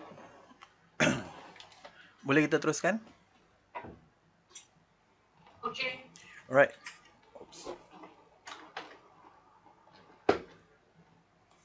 Okay, kita tengok logical function sikit. Lepas tu kita nak masuk logical Vlookup and Hlookup. Right? So this is very important for your test nanti. So remember, test you will be on 29 until 5th December. Right? So I can open for open test lah. Maksudnya you boleh buat bila-bila masa you suka. And then you need to make sure before you answer the test, make sure your internet connection is good, right? Right. So this sekali saja ambil, right? And then you boleh buka buku, boleh practice, and make sure you have Excel in your computer. Right. My advice is if you have 2 monitor, then it's good lah. Maksudnya sebelah satu monitor untuk buka test question, sebelah lagi untuk buat you punya procedure lah. Boleh Okay. So now kita tengok example number 4, which is logical function. Kita nak tengok if function and or. Right. So if function returns only one value if the condition is true. If another condition is false, dia akan return yang lain lah. So and function return true if all conditions are true and false if not lah. Or means that return value true if any condition is true and false if it's not. So kita nak tengok perbezaan antara true, if or and. Sekejap I kena tutup yang mana I dah.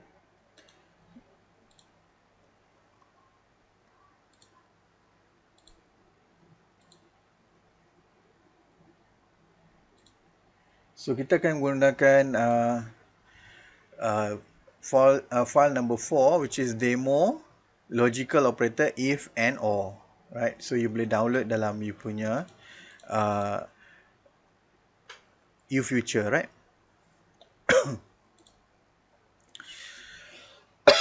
So remember tadi kita tengok equal, not equal, more than, greater than, less than, more than or equal to, less than or equal to. This is the operator that available in Excel.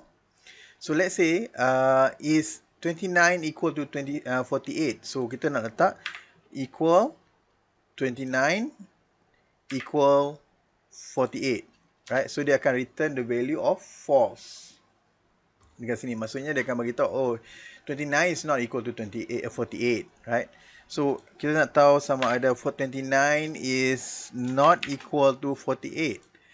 So dia akan return true. Maksudnya dia akan bagi tahu, okay, this cell and this cell is not equal, right? So kita nak akan tengok nanti kat mana nak pakai benda ni. Right? So kita nak tahu sama ada 29 is greater than 48. So dia akan beritahu false. This is not 29 is smaller lah. It's not more than 28.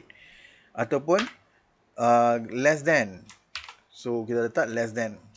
So dia akan beritahu true. So cells B6 and cell C6 ni, cell B6 ni lagi kecil daripada cell C6.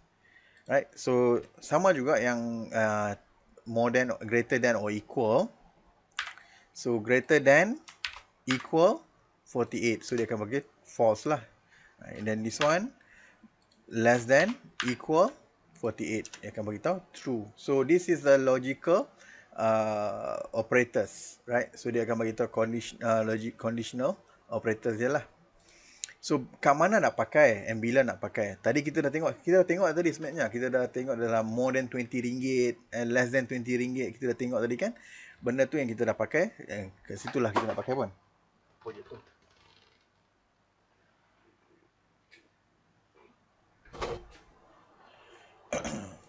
Now, kita nak tengok if pula. Right? If function. So, let's say kita nak tengok, kita ada dua score. Score 1 is 76, score 2 is 50. Right? So, we want to know So, sorry. If score 1 equal to score 2.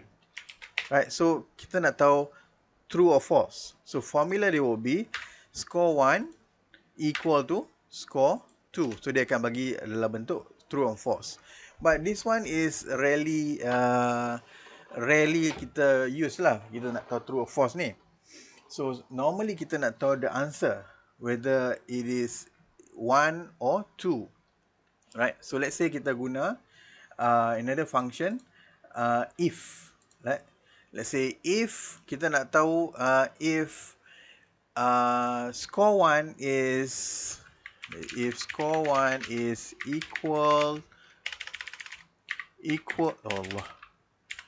equal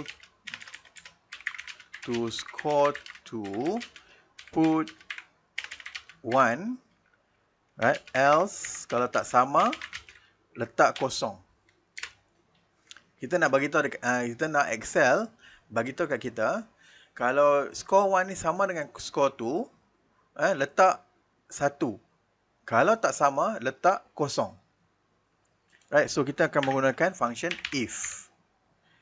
Tadi kita dah tengok back to the previous topic, kita tengok count if as, right? So sekarang kita nak letak condition yang lain. Kita tak nak dia count, kita nak dia bagi tahu kat kita. Kalau dia sama dengan score 1 sama dengan score 2, letak 1. Kalau tak sama, letak kosong. So kita letak the first, kita tengok dekat sini argument dia, if function. Argument logical test. Logical test is equal or not equal. So value kalau betul, value kalau salah. So kita tengok dekat sini, if score 1 is equal to score 2, the if value if true, the next argument is value if true, kita letak 1. Kalau dia sama, letak 1. Kalau dia tak sama, letak kosong. So dia akan beritahu oh kosong. This is not equal lah. Right? Boleh faham This is how we use if function. So let's say kita tak nak letak kosong 1 kosong kan, kita letak score 1 equal let's say score 1 more than 50, right? Put pass. Else, kalau else tu maksudnya kalau less than 50 lah, else letak fail. Right, kita nak bagi tahu kat Excel, bagi tahu kat saya kalau score 1 lebih daripada 50, letak pass. Kalau score 1 is less than 50, letak dia fail. So mesti letak dengan relative reference. If score 1 is more than 50, more than or equal to 50, right, put pass. If else, put fail. So dia akan beritahu, oh okay, score 1 ni lebih daripada 50, so dia adalah pass. Kalau tukar dekat sini, let's say 46, so dia akan kata sini, oh fail.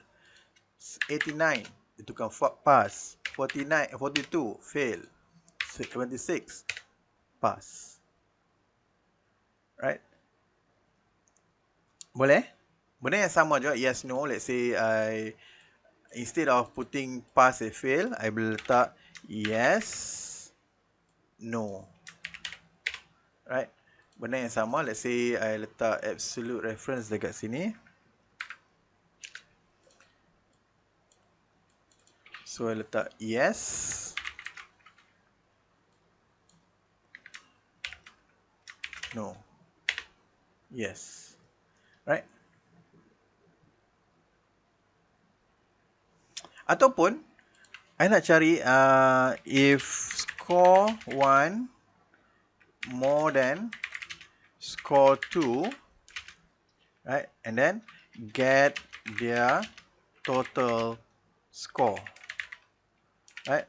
Else put invalid.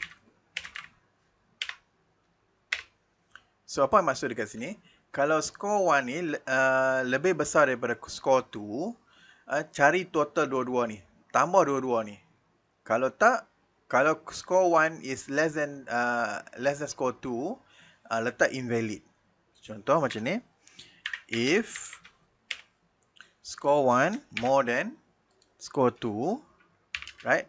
Put score 1 plus score 2. Else invalid.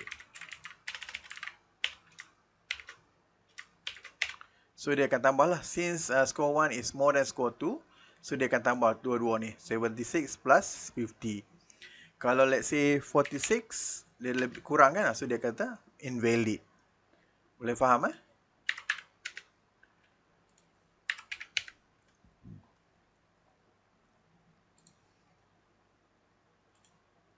Boleh faham? How we use if else function dekat sini. So let's say example number 2. I have marks for, let's say 10 students, right? Marks for 10 students. So this is the guideline for the marks, right? So let's say score is less than 50, so kita status dia fail lah. If more than 50, pass. Let's say more than or equal to lah. More than or equal to 50, pass. More than or equal to 80, distinction. Right? So kita nak letak kat sini. So macam mana nak buat? So kita menggunakan a function, right? So dekat sini kita namakan nested if. Nested if. So ini kita menggunakan satu if sahaja. Dekat sini kita menggunakan nested if, maksudnya if dalam if dalam if. Boleh faham apa saya cakap? So let's say I letak B17 more than or equal to 80. So sepatutnya dia akan bagi the function the result of distinction. Right? So kalau letak lagi if satu lagi, kalau this one is less than 50, so letak fail. Lain-lain daripada itu, maksudnya in between 50 to 80, 79, you should put I think this is wrong. More than or equal to 50, right? Then kita put pass lah, pass, right? And then if lagi, right? B17 less than 50, right? Kita put fail. Boleh faham eh? And then the last one, kalau number tu lain-lain daripada range ni, right? So kita letak invalid lah. Invalid.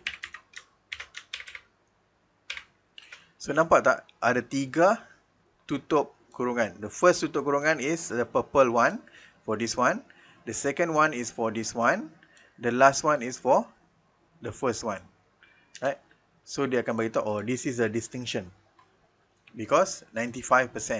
Kalau 45, it should be fail. Kalau 15, also fail. 75 is pass.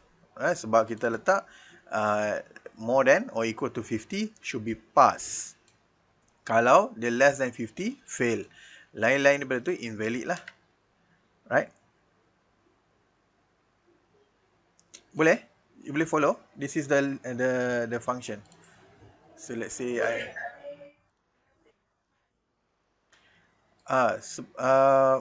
mungkin kita tengok dekat sini. The first one is should be distinction. 17 more than 80, more than or equal to 80, distinction. And then if dalam if ni maksudnya the first if yang second if ni adalah dia punya sebalik lain-lain daripada 80 ni, kita ada condition lain. Maksudnya if dia lebih daripada 50 atau bersama 50, letak pass. Kalau ini adalah dia punya function, dia punya else dirilah.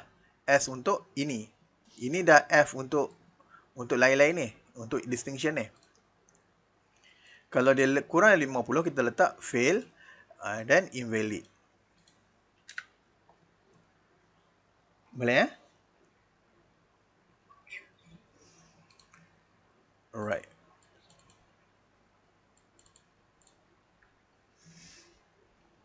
Okay.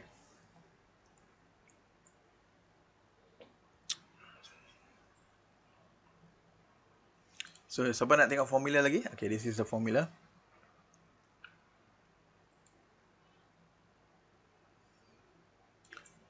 Okay. Let's say, dia letak dia letak A kat sini. So, eh,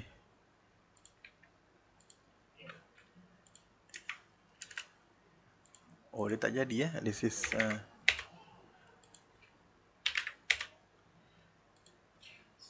so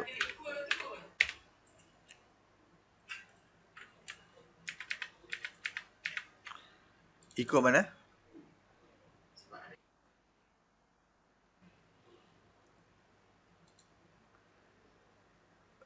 Uh,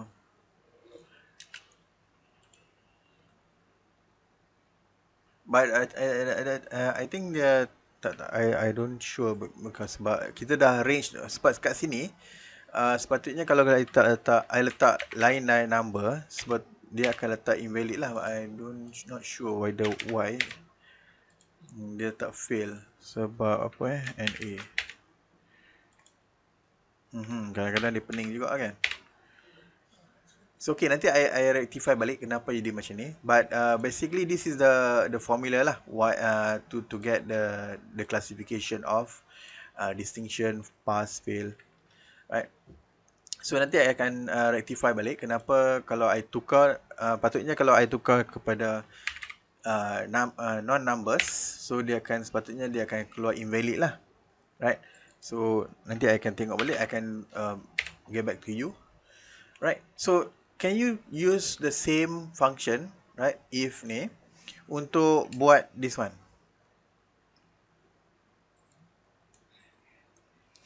If income kita tengok sini, dia ada beberapa, right? Dekat sini I nak buat classification of salary lah, salary classification. If salary is more than 100,000, more than or equal to 100,000, right?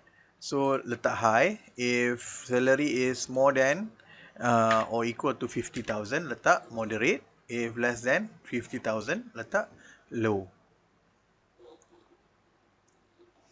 So method yang sama juga macam ni, right? So kita just letak first function is if lah. If salary more than or equal to 100,000, right? So kita akan letak dia sebagai high salary, right? If salary is more than or equal to 50,000, letak moderate. If salary is less than 50,000, letak low. And last is invalid lah. So dia akan classify dekat sini. This is a low salary.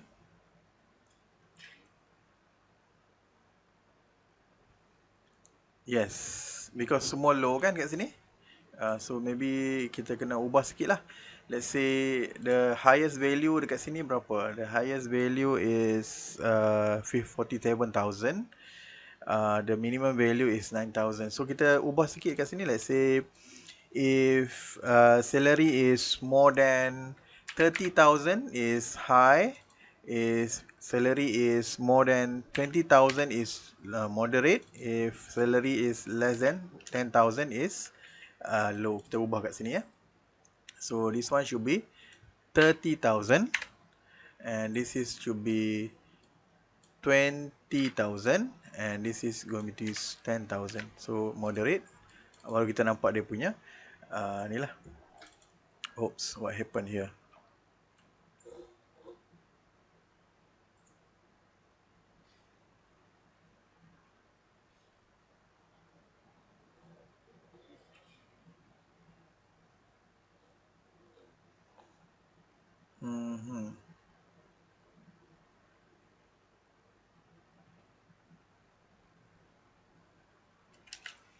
I think, sekejap This is going to be, let's see, kita ambil A. This one A. Oops.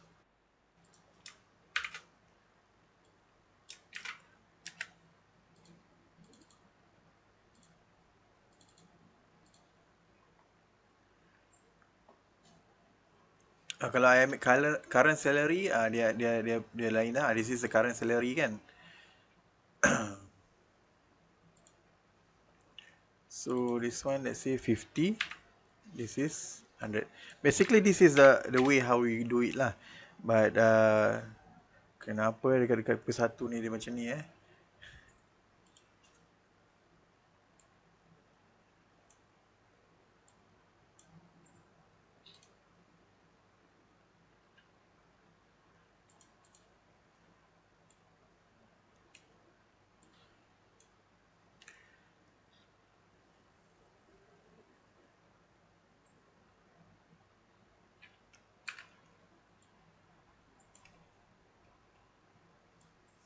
Let remove sama dengan ni. Kita cuba ubah sama dengan ni, apa dia jadi? Sekejap ya.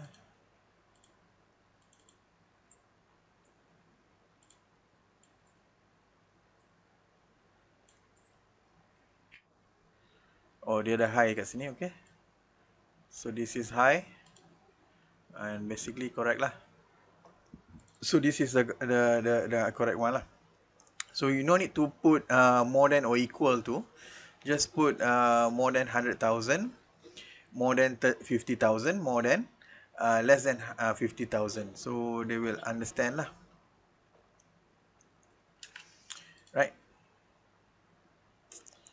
Okay. So now okay kan kita nak move to end function.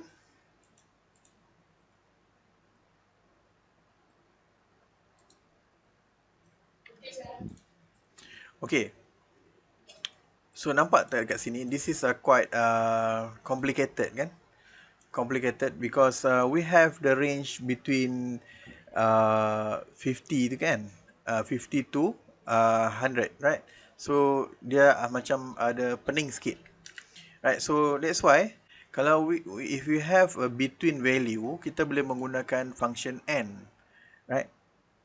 So contoh function n ni, let's say kita tengok dekat sini, pass, nampak Right. Pass is between 50 to 50 to 80, right? Is pass. If fail is somewhere between 0 to 50. Kalau negative, dia akan dapat invalid lah. Kita tengok sini. Sama ada dapat tak benda yang kita nak tadi tu.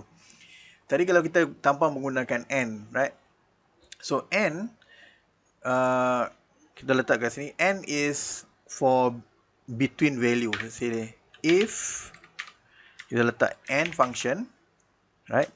So let's say this function from more than or equal to 0, right? This function less than 50. So kita nak tengok between function, right? So should be fail, right? If, right, kita letak n lagi sebab kita nak tahu kita nak specify dia punya value in between. So let's say between B9 is more than or equal to 50 and B9 is less than 80, right? 80, and then you should put pass, right? And then the last one, if B9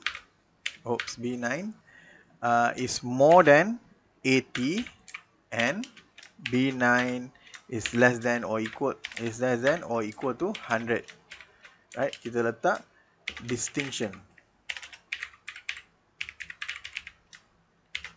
right? And the else is invalid. And then kita tutup kurungan lah. Oops. Too many argument.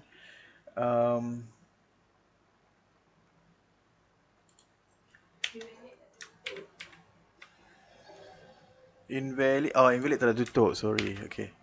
So,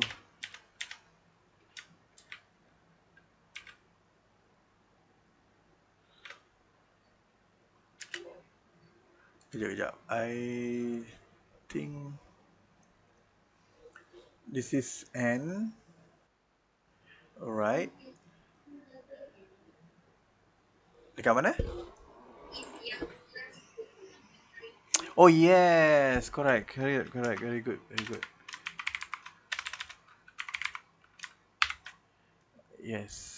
Ni tutup balik. Okay, good. So tadi I tak terlupa nak letak N dekat sini kan. So very good. Thank you. So kita dapat distinction lah. So let's say this one is the classification. Instead of using if else tadi macam ni, right? Kita menggunakan AND function, right, untuk specify between value, right? So let's say I tukar kepada -0. So fail lah, -2. So invalid. So this one nampak tak perbezaan tadi kat sini? Mana tu? This one kan. Kalau this one, kalau I letak -9, dia letak sebagai fail sebab dia kita tak specify dia punya lower limit, right? But this one kita dah specify the lower limit. Kalau dia kurang daripada kosong, invalid lah. Dia sepatutnya from 0 to 50. So this is a very good function to use lah. Right, let's say S, invalid. So this one kalau kita letak numbers, value G ke KE ke, so dia akan keluar invalid. So this is quite good lah. Boleh eh? Okay. So example number 2, I want it to you to use the same idea, right? Same idea to classify adult as from age 30 to 49, old 50 to 70, exclude from age less than 30 and more than 70. Boleh? You boleh buat?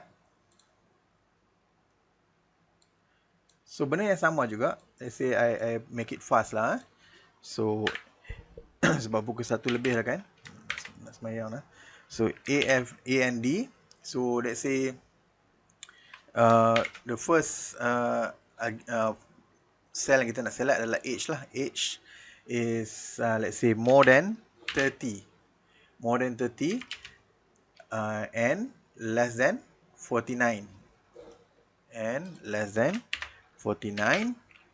We should put as adult. Right? And if and age ni more than 50, age less than 70, right? Put as old, right? So other than that must be excluded lah.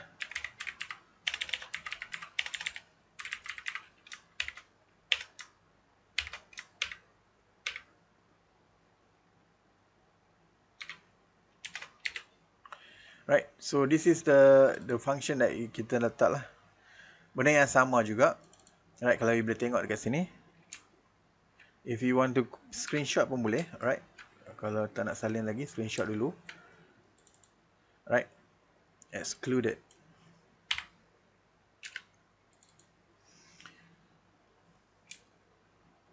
Boleh eh? So ini sebenarnya you punya exercise lah, you buat sendirilah kan, right? Sebab I nak cepat nak bagi habiskan yang belakang sekali.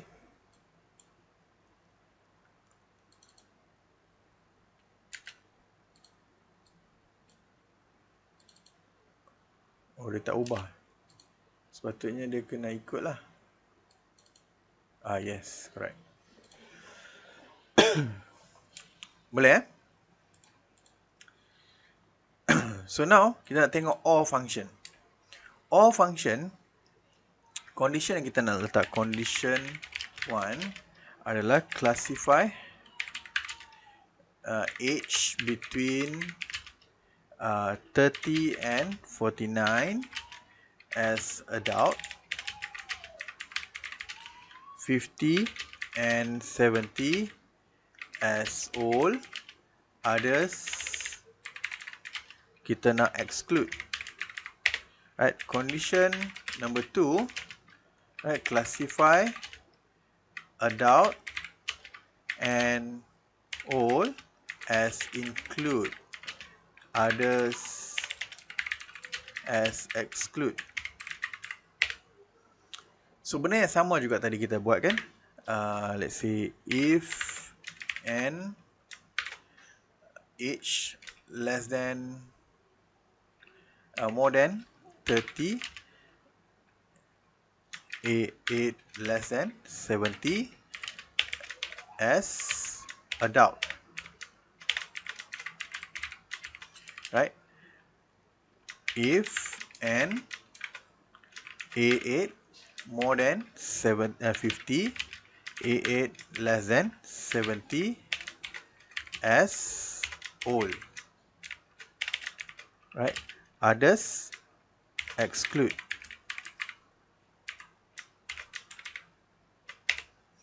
Right? So this is the first function. Benda yang sama tadi I dah tunjuk dekat sini kan. Benda yang sama. So now I nak tunjuk macam mana nak guna or. Right?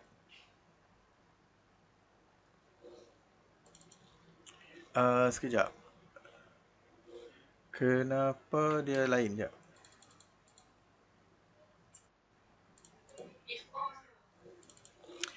If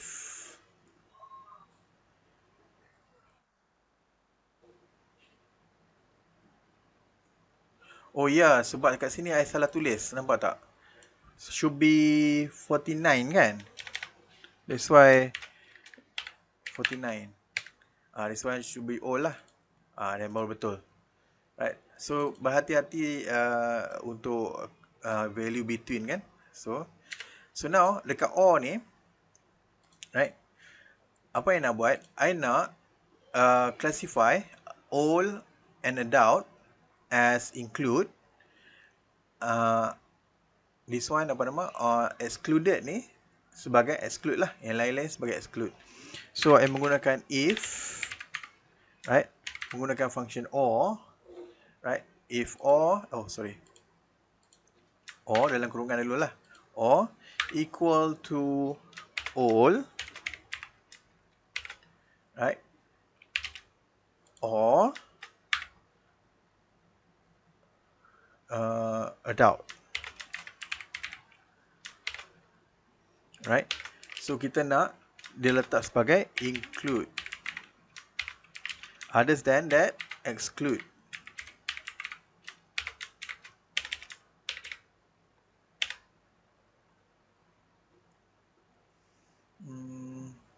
Yep.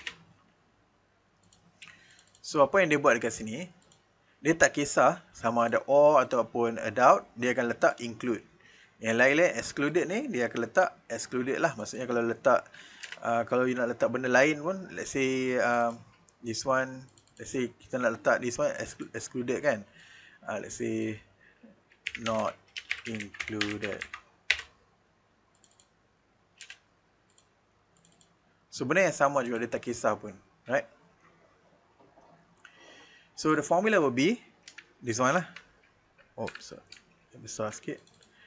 So if or, dia old or adult, letak include. Other than that is excluded. So benda yang sama juga dengan and, if, right?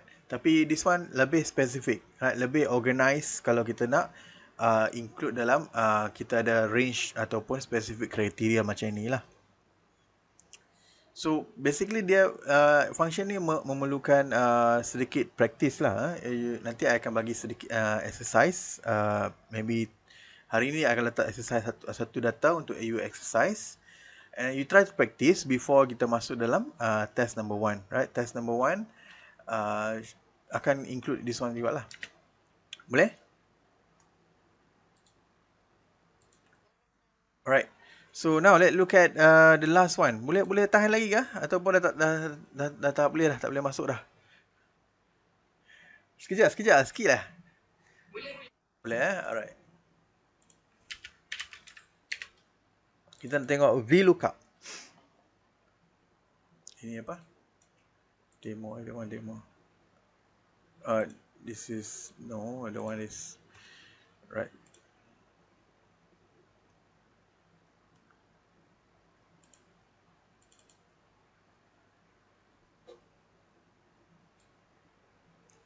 So Vlookup, useful to finding specific data in spreadsheet lah. And Vlookup is a vertical lookup. Lookup is horizontal lookup lah. Kita akan tengok demo Vlookup Excel. Right, kita terus kepada demonstration lah. Ada 2 saja, tak banyak pun. Right. So let's say you ada this data, right? This data, product code, quantity and price. So we want to know Vlookup dekat sini. Kalau kita tengok Vlookup kan, kejap I buat kat atas ni dulu. The highlighted box dekat atas ni, I nak tahu price untuk mobile phone. Right? So ada product, ada price untuk mobile phone. So let's say mobile phone, dalam table ni kita adalah mobile phone, kita ada camera, cosmetic, perfume, shoes and so on. We have product code, quantity and price. So I nak Excel bagi dekat I, kalau I letak mobile phone ni, bagi dekat I price dia. So kita boleh gunakan function Vlookup. Right? Vlookup. So kita tengok formula dia. So we have Vlookup value, right, which is the value that we want to look up. And then table array dalam table mana value tu duduk. Column index, maksudnya kita nak Excel display kat kita kolom yang mana satu. Let's say kita tengok the first one, Vlookup value, kita nak look up mobile phone. Right? So table array dekat sini, kita nak Excel cari mobile phone dalam table ni. Kita highlight semua table ni. Right? And then column index number. Kita nak Excel bagi kat kita which column? Column 1 ke, column 2, column 3 or column 4. So dekat sini kita nak Excel bagi kita column number 4, which is price. Range lookup. So dia ada dekat sini. True, approximate match, false, exact match. So kita nak exact match. Right? Kosong. So dia akan bagi tahu, okay, mobile phone we have the price is 4,329.21, right? Boleh?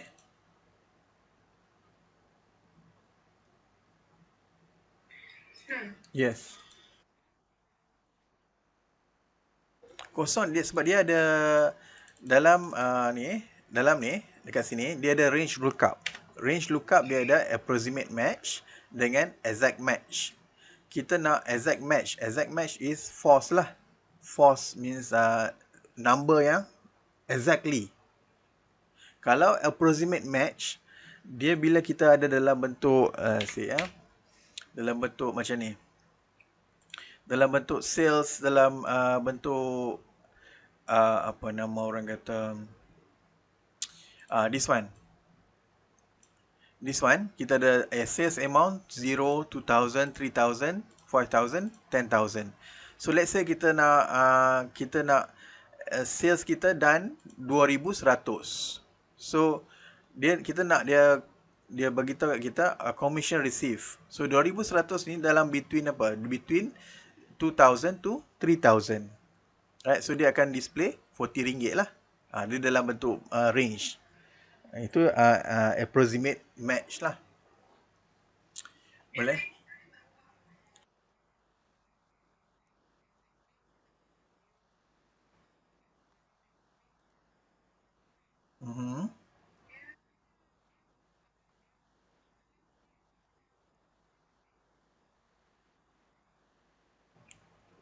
Nombor 2 tak adalah, dia kosong satu saja. Kosong is for false, 1 is for true. Sebab kat sini kalau kita tengok kat sini kan, dia ada true or false. So kita tahu false lah. Benda yang sama lah. Right? Okay. I lebih prefer letak kosong lah. Tak payah nak type kan banyak-panjang. Type pun boleh. Sebab dia punya argument dia untuk type lah. False or true kalau kita nampak kat sini. Kalau 0 is false, true is 1. Right. So, ini saja. So, try to find exact match equal to try cari camera, price for camera. You ada data kan? Dekat sini I dah apa nama? Create a total function formula dekat sini. You just cari price value dekat sini. Boleh? Menggunakan Vlookup.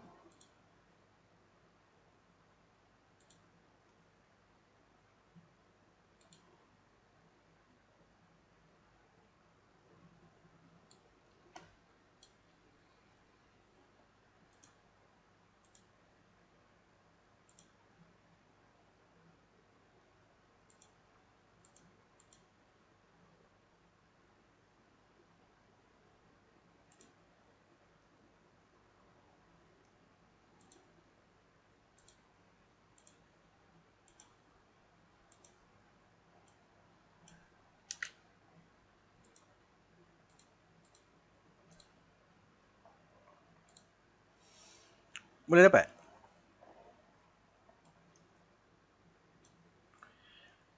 Alright. So, I tunjuk lah. Okay. First, kita nak cari price. Vlookup. Right. So, kita nak dia look kat kita. The value of camera. Dekat table. Ini. Right. And then, index number, price. Dia kolom nombor berapa? Ni nombor 1, nombor 2, nombor 3, nombor 4. So, nombor 4 lah. And exact match lah. 0. So dia akan bagi kita, okay, this is 2,500. Yes. So kita ubahlah kepada currency kan. Oops, apa yang buat ni? Currency. Okay. So let's say I nak tukar kepada perfume. So dia akan bertukar lah automatically. So untuk tukar tulis satu-satu ni agak susah lah. Let's say I tekan perfume 1. So salah tulis kan? Salah tulis susah lah. So camera tak ada. So camera with S. So baru ada. So untuk cara macam ni better kita guna data validation. So dia akan ada macam ni. Drop down kita boleh pilih. Right? So, macam nak cari, nak buat drop down tu, data validation, kita pergi ke data, and click on data validation. Yes, data validation, and validation criteria, instead of any value, you change to list. List, right? And then source, you ambil laptop until mobile phone. You highlight semua ni. Right? And click OK. So, once you click OK, you akan nampak drop down menu dekat sini. So, close, perfume, cosmetic, laptop, right? So, automatically dia change lah. So, this is one of the good example lah. Right? So, you can do the same things on a Vlookup exact match dekat bawah ni. Right? So, since masa pun dah 1:20, I nak teruskan kepada Hlookup. Right? So, if you want to know about approximate match ni, you boleh tengok dalam I punya short lecture video dalam YouTube lah. I dah letak dalam apa nama discussion. Right, nanti you boleh tengok sendirilah this one, sebab kita nak kerja masa sikit. So now VLOOKUP dia look on vertical array, maksudnya on vertical array lah. So HLOOKUP dia look on horizontal array, horizontal presentation. So sama juga, instead of using HLOOKUP, right, VLOOKUP, kita menggunakan HLOOKUP. So kalau kita ada table yang memanjang macam ni, maksudnya sepatutnya table dia macam ni, right, berbentuk ke bawah, right. So tapi jika table tu terlalu banyak variable kan, sometimes kita akan dapat table represent on by row. So let's say we want to find the value of price for laptop. So HLOOKUP, right, kita menggunakan HLOOKUP sebab dia based on horizontal. So we want to know the price for laptop, right. So the table array from, sama juga, function dia sama aja, right. Function dia sama aja. Ataupun you nak cari daripada sini ke sini pun boleh, right. Sini pun boleh, tak kisahlah mana-mana pun, right. So this is a price should be on column number, row number 4, right. 1, 2, 3, 4. Nampak 4. Right. And then kita letak false lah, exact value. So dia akan bagi tahu kita, oh, laptop is 1900. So sama juga kita boleh buat data validation, right. So kita ambil laptop until mobile phone. So kita akan ada this one lah, perubahan kat sini. Boleh So this one benda yang sama lah nak terangkan tadi lah, data validation. So instead of finding the price, can you find the quantity? HLOOKUP quantity for close for this table. Kita select semua table ni. So quantity is on row number 3, right? So 0. So benda yang sama lah. So nampak tak kat sini kenapa dia keluar NA Sebab table ni lari, dia akan turun. So that's why dalam table ni kita kena letak absolute reference. So baru dia tak lari lah, baru dia akan sama. Faham tak? Boleh? So I think that's all. Ada soalan tak untuk spreadsheet? Sebab I nak masuk dalam Tableau, tak sempat lah pula. So Tableau, maybe you not familiar about Tableau, right? Semua okey kah? Boleh kah? I transcript pada Tableau, tapi I tak tunjuk exact the value of Tableau lah. So Tableau, first step is this is a interface of Tableau. How to get a Tableau? So you need to go to tableau.com. Tableau.com. You pergi ke tableau.com, right? And then you ada student email kan? Student email, staff email. Kalau UiTM email lah. UiTM email, you pergi ke product, cari Tableau desktop. Tableau desktop. Alright. Try it for free lah. You try it for free dulu.